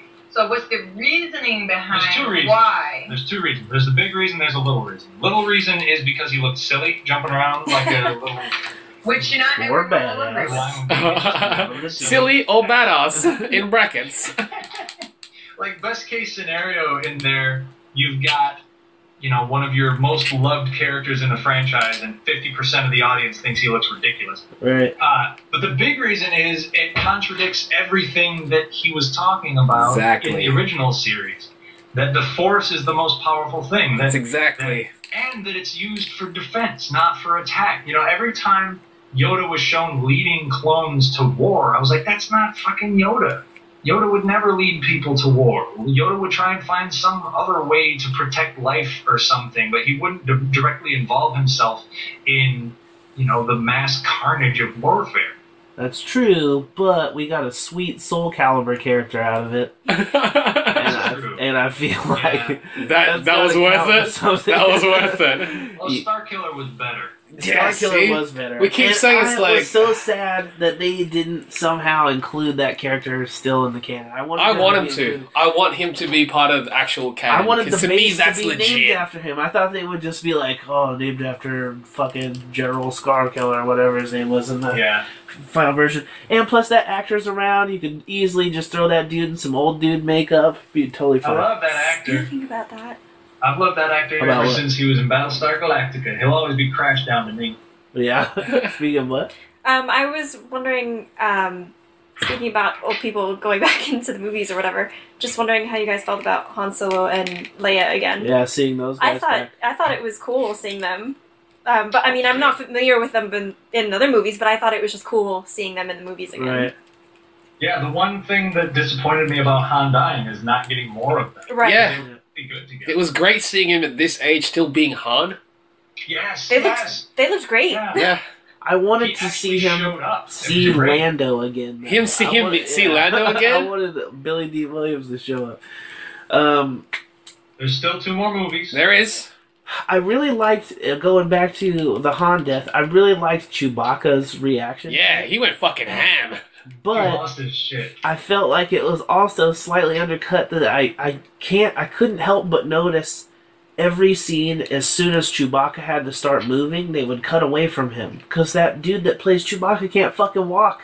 Why don't they hire a basketball player I think they or do. some shit? I think he's got like a stunt Chewbacca who does everything. I'm sure he had to do the Yeah. scene where he's running, because every other scene where Chewbacca is there, as soon as they start to walk, it cuts away from them and they show everybody Yeah. else start moving. He's old. He's very old. He is very He's an old. old Wookiee. Yep. He's a Wookiee genarian. But, you know, I guess he's... How old are Wookiees supposed to get? Very old. Very old. They're like elves, man. They just go and So should he still be, like, running around and doing epic shit? Because I'd much rather him just continue to do that and they maybe just retire the old dude that plays him. Because that guy literally can't walk. Well, Chewbacca is with Rey at the end. That's what I'm saying. Like, I want him to continue to be badass Chewbacca. I think he's gonna be.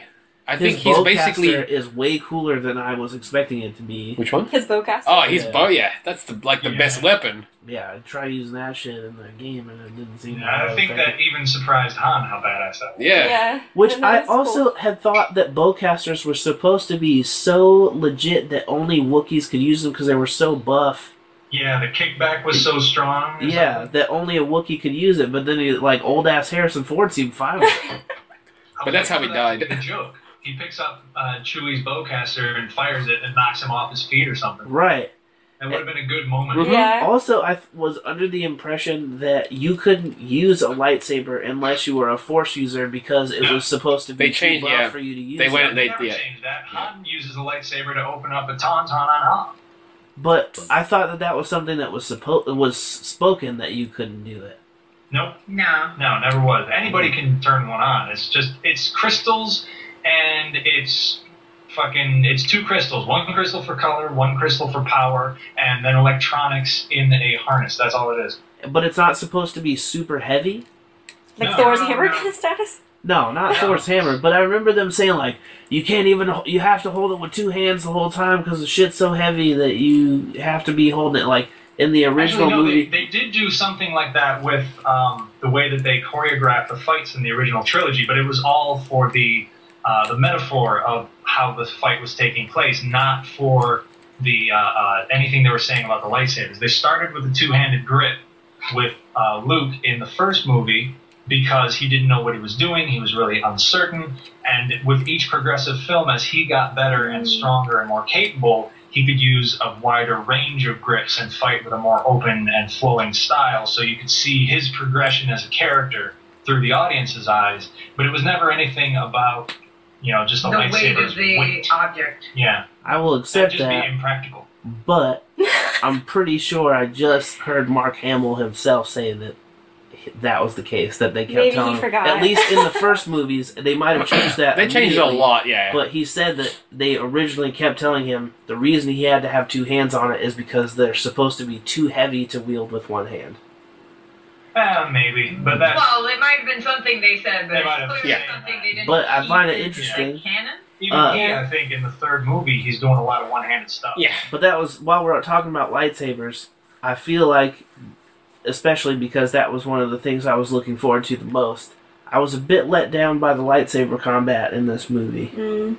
We didn't have any lightsaber masters. We had That's. two I lightsaber accept that. before, I accept that and one fully. shitty not Sith who doesn't know what the hell he's Yeah. I accept the reasoning why the lightsaber Yeah. But it's combat still a was bummer not not to enjoyable. have It's still a bummer, though. But It's I was left wanting still. Well, hopefully the next because two we're gonna it get some literally fucking looked sweet like people shit. just falling into each other. Yeah, it's like, oh crap, I stabbed myself again. Yeah, and the use Thanks, of Obama.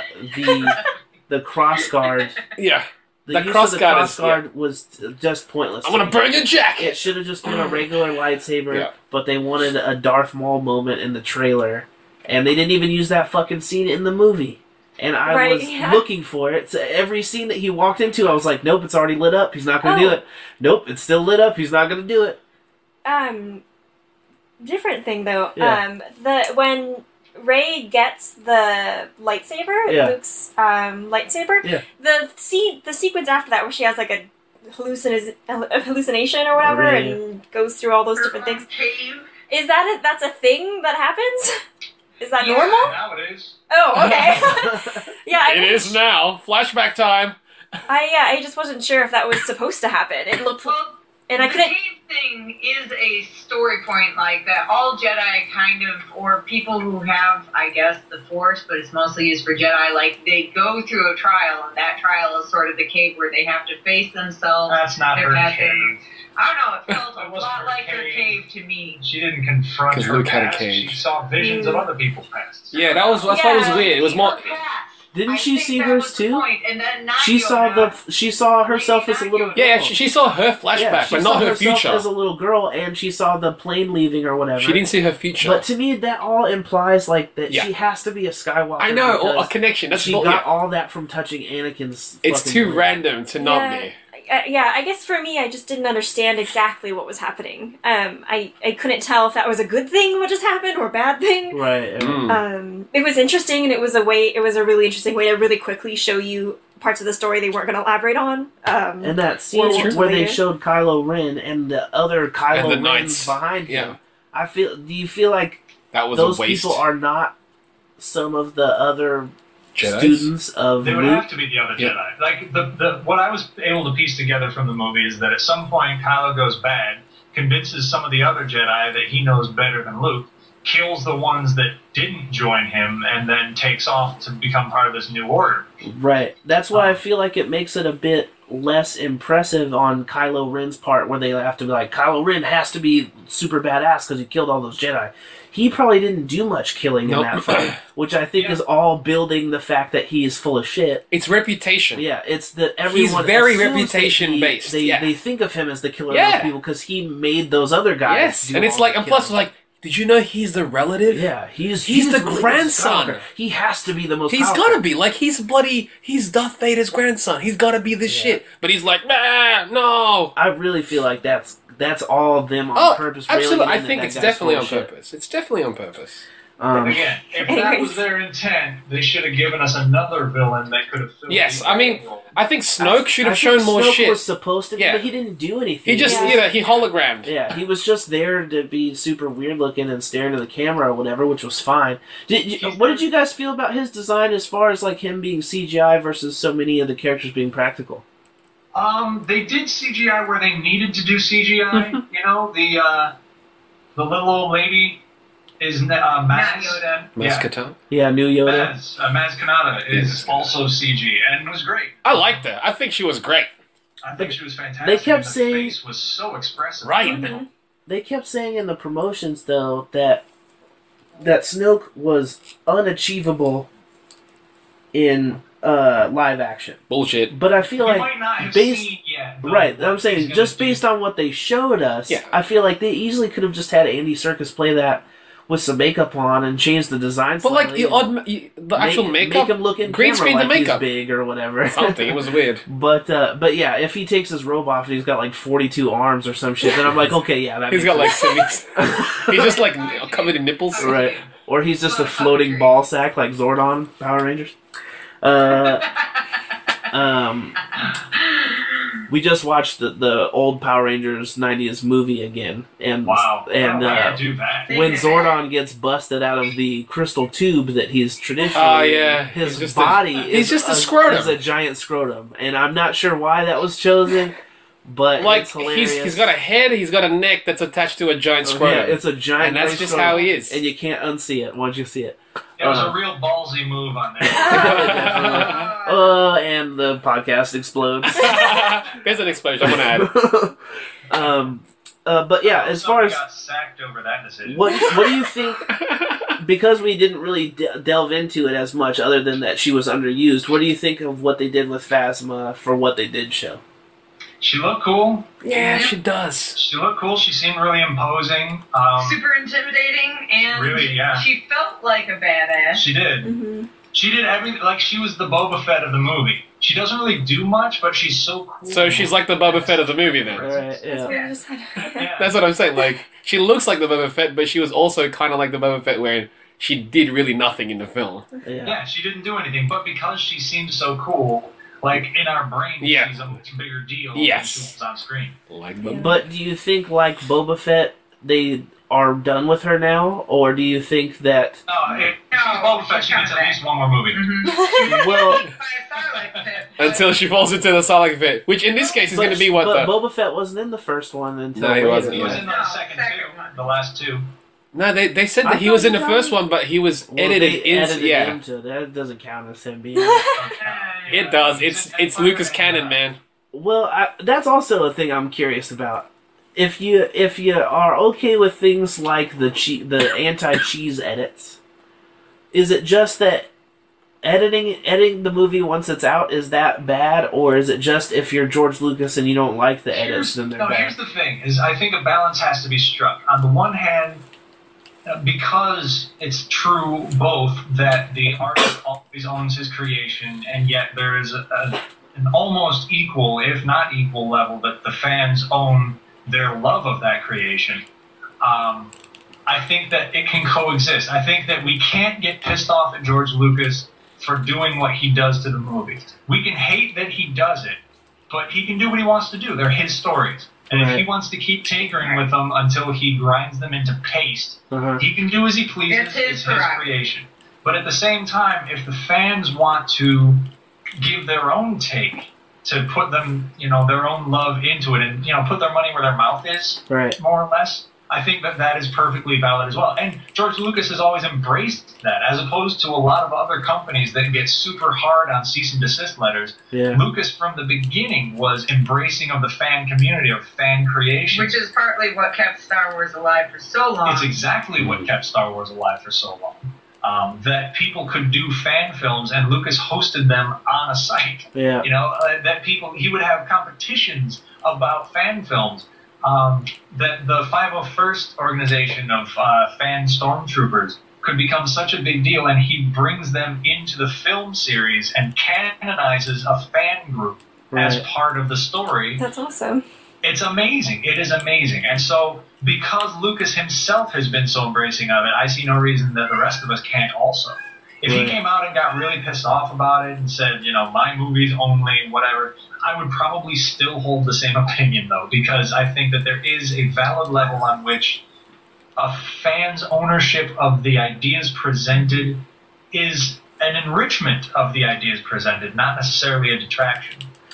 Well, all that being said, and that we all like the movie, actually, real quickly, as a summation of your overall thought of the movie, like, if you had to give it a out of 10 score, where do you think now that you've seen it, where do you think you've landed on it? I'm leaning on a 9. I'll have to see it again before I say. Right now it's a very solid 8.5, maybe a 9. We've talked a lot about our foibles with the movie, but I loved it so much. There were so many scenes that were just and when we watched enchanting is the perfect word for it. When we watched it, we got to the movie theater almost an hour and a half early. And yet they had started seating an hour before that. So the only places left where we could get 2 seats together, let alone the whole group of us together, were the second row. Right. So we spent the whole movie with our necks craned back looking up at it. Han Solo's head looked like a pear. It still does. It was still amazing. I was ready to be just broken by having this experience ruined. And Adam was very much ready for it to be broken. He was pseudo-inconsolable before the movie. We're going to have this experience again. Han Solo's going to look like a pear. It's going to be terrible. Again, this perfect confluence of events will never occur again. Never. I don't think, because Disney owns it now, and Disney likes money a lot. We're not going to go another 10 years, 12 years in between Star Wars releases. We're never going to have a period where your love of something can go from so pure to so tarnished as it was by the prequels, and then spend that whole period of trying to console with ourselves a franchise that at best is 50-50, and yet we love so much, and then have this chance for it to be redeemed in such a spectacular way. This is a perfect convergence of things, and it'll never happen like this again. So I was almost ready to walk and take it as I'll just give up the money we paid. We'll try again tomorrow. Forget it. Yes, that was the level. But the enjoyment of the movie allowed that to melt away. All that frustration. Immediately. Almost immediately. That same thing happened to me. I was with completely Avengers. into it. I even loved the stuff I didn't think I would love. I didn't think I was going to like BB-8. I was ready to be super annoyed by another comedy droid, but I love BB-8. Super cute. Yeah. That thumbs up lighter was the best. Yeah. The best, Thumbs up right? lighter is the best.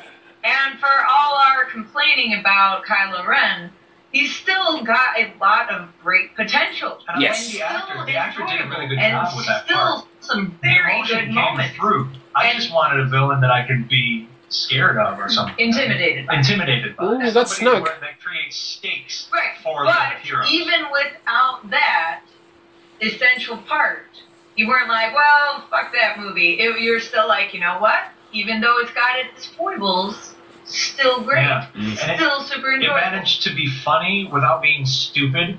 Mhm. Yeah. It managed to be something that kids can enjoy and like simple enough for kids in the audience, but have levels of depth. You know, like you can peel that onion back and find more and more layers if you want to. Actually, can I quick say this is an important point that happens with Star Wars fans, and this is for fans of anything. Making super fans of something, you have to work on several levels, especially if you started loving something as a kid.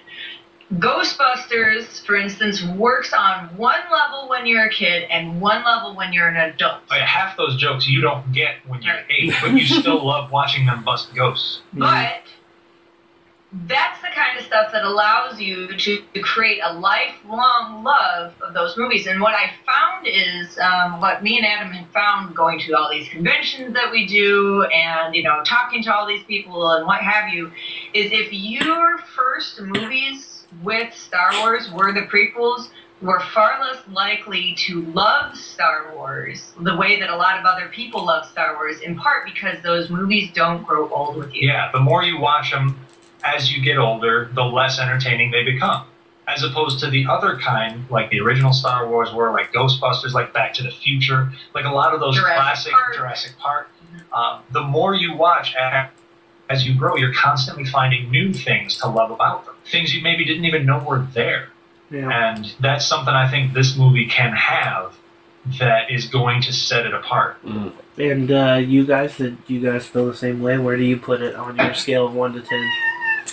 I probably would give it a high 8, or probably a 9. And I mean, yeah, me going in not knowing, like, complete opposite spectrum of Comfort and Adam going into this movie. Yeah.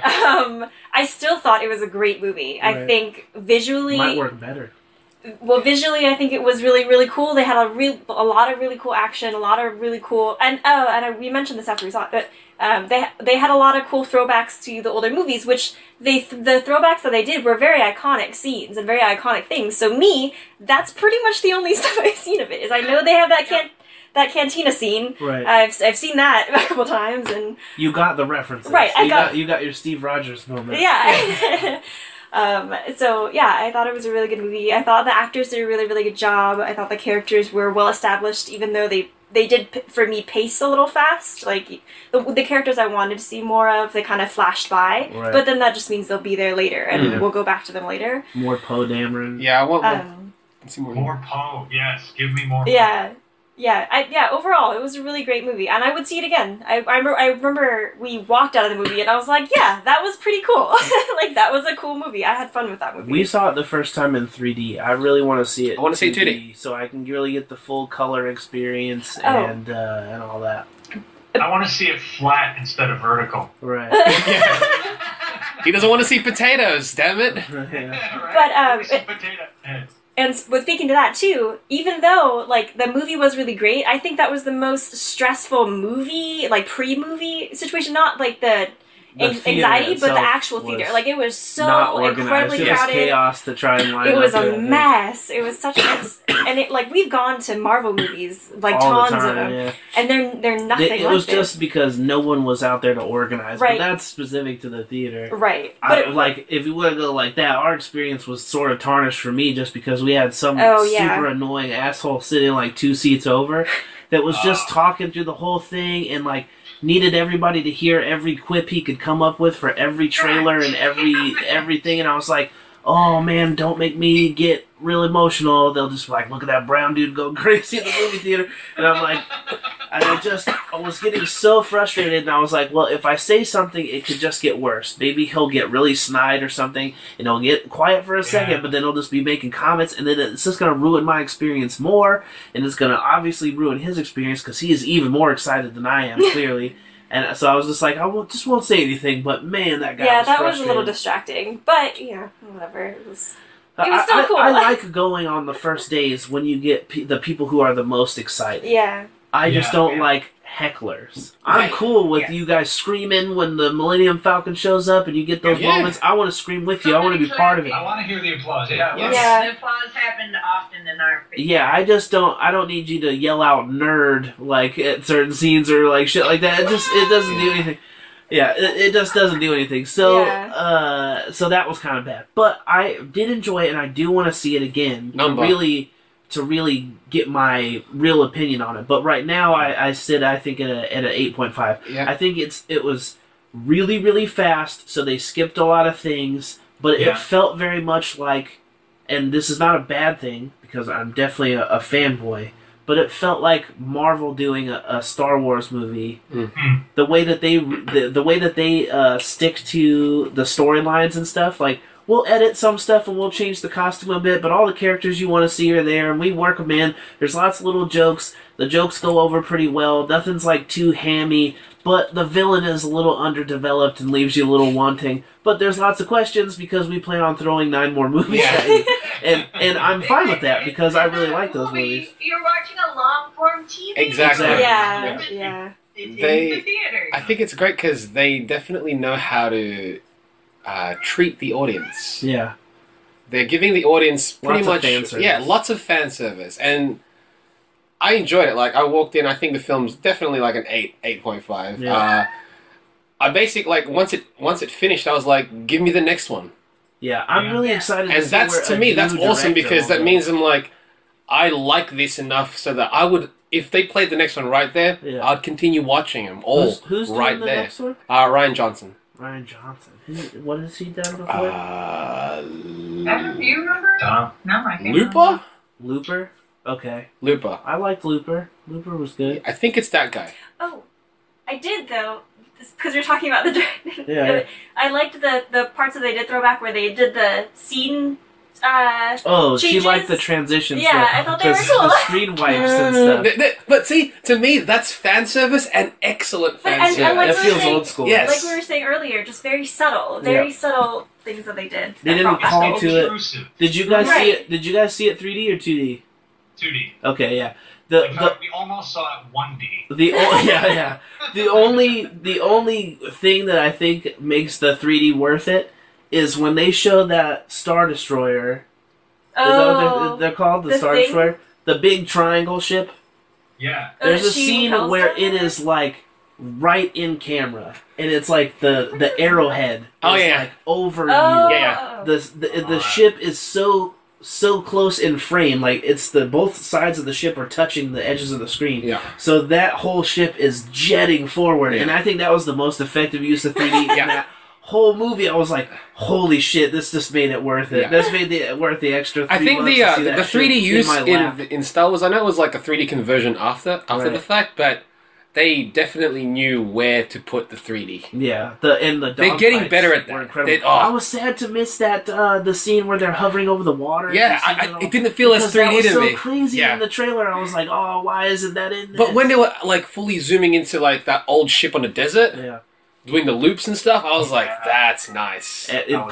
Poe's like tracking shot where he was taking. Yeah, he's legit. He's too legit. That's a hell of a pilot. Yeah, that scene was awesome. One of my favorite shots in the whole movie is when they're on that planet and you've got Finn in the foreground running and dodging and trying to do his thing, and the entire time you can see behind him Poe just dropping TIE fighter. That's what I thought. That tracking shot was incredible. He's legit, basically. They're basically pointing out he's the best pilot you can ever have. Hands down. Yeah. That was great. And now, like, I think the next movie that's going to come out is an X-Wing movie. Right. Between.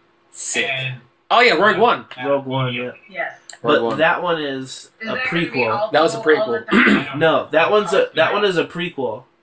That one takes place. That's the. It's supposed to be the story of the guys who got the plans for the original Death Star. Oh, interesting. Okay, I can be down with All that. about Bothans.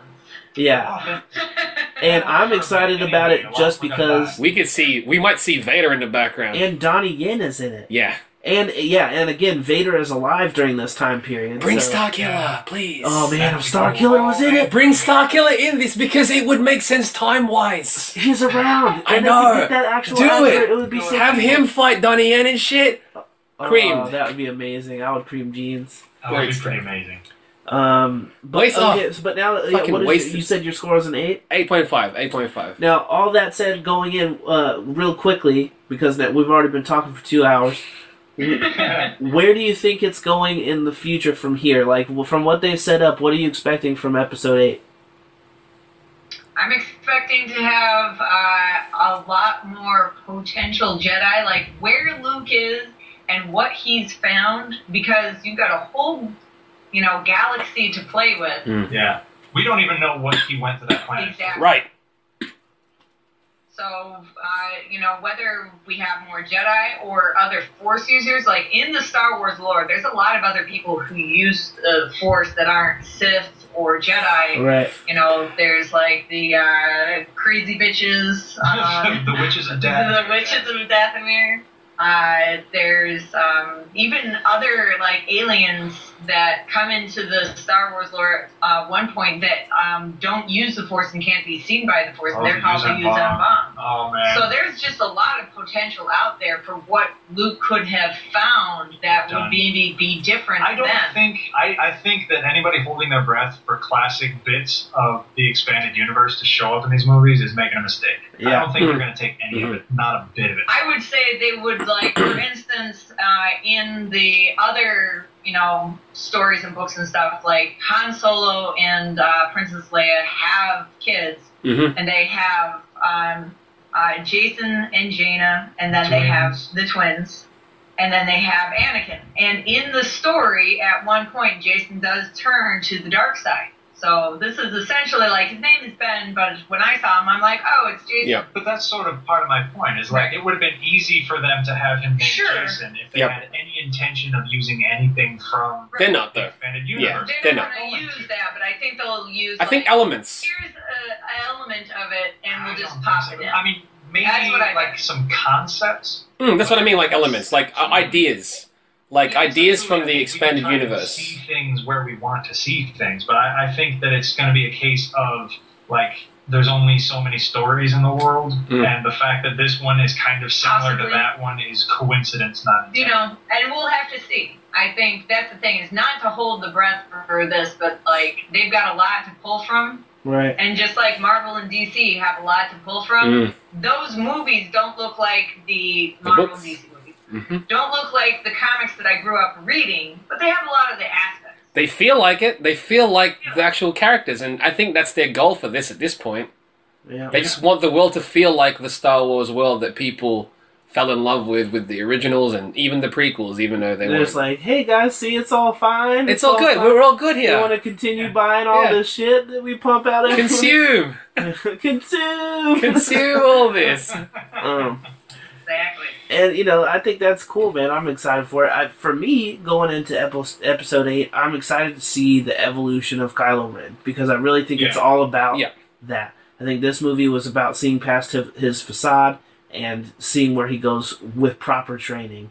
And also Rey. I want to, and I want to see what Rey's thing is. I kind of want her to get a double-sided saber and have. I think that the staff, don't you want the Naginata? Or the Naginata. I really think either one of those is really cool. Just so that her staff weapon is actually a vital part of going forward. Why not a 3-section staff saber? Because that is the most moronic weapon in real life. Yeah. So to use it in if there were light blades, you're fucked. Yeah, that seems pretty dumb. But the Naginata idea, I really do like. I think Naginata is cool. Because everything is so Japanese-centric in their design elements, to give her a traditional female samurai weapon, I think would be cool It'd make her automatically unique as well. Automatically unique in that universe. It gives her a unique weapon going forward, and she's iconic in her own way. Now there's a Jedi who's the captain of the Millennium Falcon going off to do her own. Who wields a Naginata lightsaber? Yeah, that's Come on, badass, man. She's Yeah, I'm excited going forward, and I'm glad to have a female character. Just for the sake of a female character, without having to explain why we need one or any of that stuff.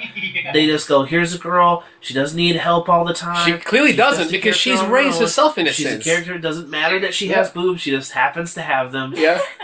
And I think that's cool, and I hope there's more of that. It seemed a little bit like Phasma is that. Yeah. Like it didn't. They didn't nobody show it, though. brought up that No. she was a woman. She just sounds like a lady. Yeah. Her suit isn't. Her suit on doesn't that have boobs on it. No, yeah, I'm glad that her suit isn't like a female stormtrooper suit. But also, there was another stormtrooper that was speaking to Hux, who was a girl? Who was a girl. Oh, nice. Like a female voice came from a stormtrooper. I was like, cool. And it wasn't like a stormtrooper outfit that had breasts. Right. It was just a regular stormtrooper outfit. Exactly. I appreciate that. Yeah, and I'm like, good on yous. And Good on you. what do you think The you're diversity expecting? in general in this movie was totally on point. Yes. Overall, the diversity. All these characters come from all these backgrounds, and it's not even an issue. It's not ever questioned. No, It's that's never, nobody ever has to say something cute about it in the movie. Right. It's a lot. That's what I'm glad about. I'm like, but she's a girl. Yeah, it's a lot different than the old Star Wars, though, Yeah. because you got like one black dude and one lady, and they were Yeah. like, "That's fine. You get some hairy people though if you want." Put her in a bikini. Billy D is all you need. Well, I'm pretty glad we got Finn. I'm glad they got Finn. He's cool. I'm glad we got Finn. Finn's fantastic. And The next movie is probably going to be all about evolution, because you've got all these characters who are just at the start of something. Mhm. Finn is going to have to find a direction. Like, he knows what he doesn't want now, but he doesn't really know what he does. You know, he's got to find a place to fit and a direction to want to go. And they left him in a Rey pretty has bad to spot. become what she's going to become. They left him with Figure out everybody else. where she's at. And Kylo, like, they're all moving on the same path. And I'm looking forward to finding out some of what the New Order is actually about and what they're in rebellion against, you know? Like, why did the New Order start and what are they opposing? Right. Snoke's motivations as well. Do you not feel like I feel like all that's distraction? Which one? I feel like all of that we just watched was just distraction. Like here's some shit going on while Snoke he's not even on the planet. Yeah, he's not on there. He's somewhere else doing shit on his own. And this is just like, here, let him play with this so I can try and like figure out where Luke There's is. like he's handling the bigger picture. He's like, this is something happening on the corner. You deal with this. Yeah, he's playing that weird stop motion chess somewhere, and the minute that they launched that first volley and destroyed the core planets, he had succeeded at everything he needed to do. Everything after that was just gravy. So. What is it exactly that he wants, and possibly what is his other motivations? Because sometimes, too, you can have a villain that, you know, they do very expected villain things. You know, you expect this guy to be the same guy as the Emperor. All right, great. I understand that. Let's move forward. But what's maybe the twist? What's the other thing that he possibly wants that sets him apart? That's he's going to be tiny like Yoda. Yeah, how about if he's tiny like Yoda? He's going to be tiny like Yoda. That would really awesome. To me, but he's all power. Yeah. None of this lightsaber garbage. None of it. Nope. Or if he does, he controls it with his mind. Yeah. He will bring the roof down on you. Word. Or he's just a program, like the actual one is somebody totally else, and this was just that would be that he's created. That's not even what he really looks like. Like it's a facade, basically. Yeah, he's the Wizard of Oz. If the Force is in everything, can you be a Force ghost without being a Force user? Probably not. So no Han Solo Force Ghost? Right, no Han Solo Force Ghost is what I'm after here. Yeah, I don't think so. Unlikely. And again, I don't think Harrison Ford's coming back. But just as a technical point that's not necessarily these movies, but relating to this podcast, I think you guys should put links to, you know, not just us and stuff, but also like the Plinkett reviews. Oh yeah, of course. Tai Chi and things. All We mentioned that, yeah. So everybody here can go watch those and enjoy those. Yeah. After this, and enjoy their Star Warsness. Yeah, I want to watch them now that you guys have talked about them. The Plinkett, you need to watch the Plinkett reviews. We should watch it. We should watch it while we eat. They're hilarious, man. But yeah, we should watch those at some point. The official. Because I think when I did watch the originals, it was after you watched the remastered. He had put all the like CG characters. It's like, what's with the walkie-talkies? Wrong movie, right? Right. It's tough. There's a lot that I like about the special editions. In fact, I like most of the stuff in the special editions, but the stuff I don't like... You really don't like... ruins it. Yeah. Ruins it. Yeah. Oh, quickly, I guess we should do a quick outro, but then I have another unrelated question. Something came to mind. Max von Sydow's character. Oh, what if he's Kanan? What if he's Kanan from Star Wars? That would be awesome. That's what, because we were talking about that, and we were like, that would be amazing, because then you know what's going to happen to him, in a sense. Yeah. Who's that guy? It's a character from the current Star Wars cartoon. He was the old guy in the village when Poe Dameron got the piece of map from him, and he put it in BB-8 at the very beginning. At the very beginning, just the random old dude in the village that was here's the piece. Because you wouldn't cast him for no reason. Oh, that guy. Like, he brings so much gravity to any role that he does, right, that if you find out later that was actually canon, that's to me that's awesome. Because there's so much emphasis on like all the stuff we do from now on is canon. It's all connected. It all makes sense. That I think it would be really neat if it was him. As a way to tie it together. It'd be a nice payoff for the people who are watching the new show to be like, cool, that means whatever's happening here does somehow affect the bigger picture. And it would explain his connection to the rest. I would have said the same thing, though, about casting Daniel Craig in your movie. It's probably going to be an important character. I love it. But Daniel Craig totally just played the stormtrooper. Maybe he just wanted to be a stormtrooper, though. Yeah, but I never heard he was cast. He was there that day. Yeah, exactly. He was filming the same place, so let's use him. He wants to be in it, cool. But yeah, I was like, Max von Sydow as like an old man Kanan. I think that's cool. That would be awesome. I doubt it, but it would be awesome. Anything's possible. We don't know. Well, keep an eye out for that extended universe stuff then, because you'll know before we do. Yeah. Speaking of that too, is there any point to the C-3PO Red Arm storyline, or was that just like? Not that I know of. I'm sure that's some. There might be something in the new books that they just put out. Probably like a gag. Now, wouldn't we have rather have gotten like a couple more minutes with any of the other characters rather than him going, "Oh, look about my red arm"? Yeah, like, come on, what was that even there for? And they talked about it for far too long. It was a good bit, though, with, perhaps you don't recognize me, my arm is red. Yeah, I'm like, you're an idiot. They could have done that with anything. Yeah.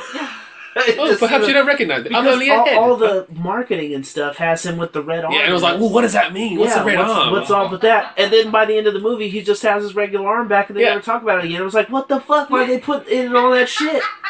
Because I'm sure they wanted people to buy the toy, so they're like... 2 toys, dude. Yep. There's 2 editions of that toy. Was putting any stake in the things that marketers do. They're trying to mess you up. I wasn't sure how Star Wars worked until I went in and realized so many of the design choices are just aesthetic choices and not for a purpose. And that's weird to me. So I kept thinking about that the whole time. Like, that's why Kylo Ren's lightsaber bothered me, is because I thought it was made that way for function and looked that way for a reason. So I thought, like, oh, his lightsaber's all crazy and spastic. It's because his is overheated and he can like bust lightsabers or something. Or that'd be cool. He uses the hilt in a way that's really interesting. Like he can parry swords away or something like that. It's just a sword. No, he'll fuck your jacket up. Yeah. That's pretty much. He'll burn your jacket. Watch your shoulders. It is a style of sword, Germanic broadsword fighting. There is a reason for having the huge quillions off the side like that. It serves a purpose. They just haven't used it. Yeah, right. That's the thing. Serves a purpose on a real sword. In the movie, it didn't serve a purpose apart from burning his shoulder. Right, so I was just like, I was expecting it to mean something. Like I was using the analogy that it would be like if Darth Maul showed up and he pops his lightsaber and then he pops the second lightsaber and then he only uses the first one. He's like, yeah, I've got a double-sided blade, but I'm only fighting you with one side. It was like Darth Sidious in the prequels, where his one looked like a rapier.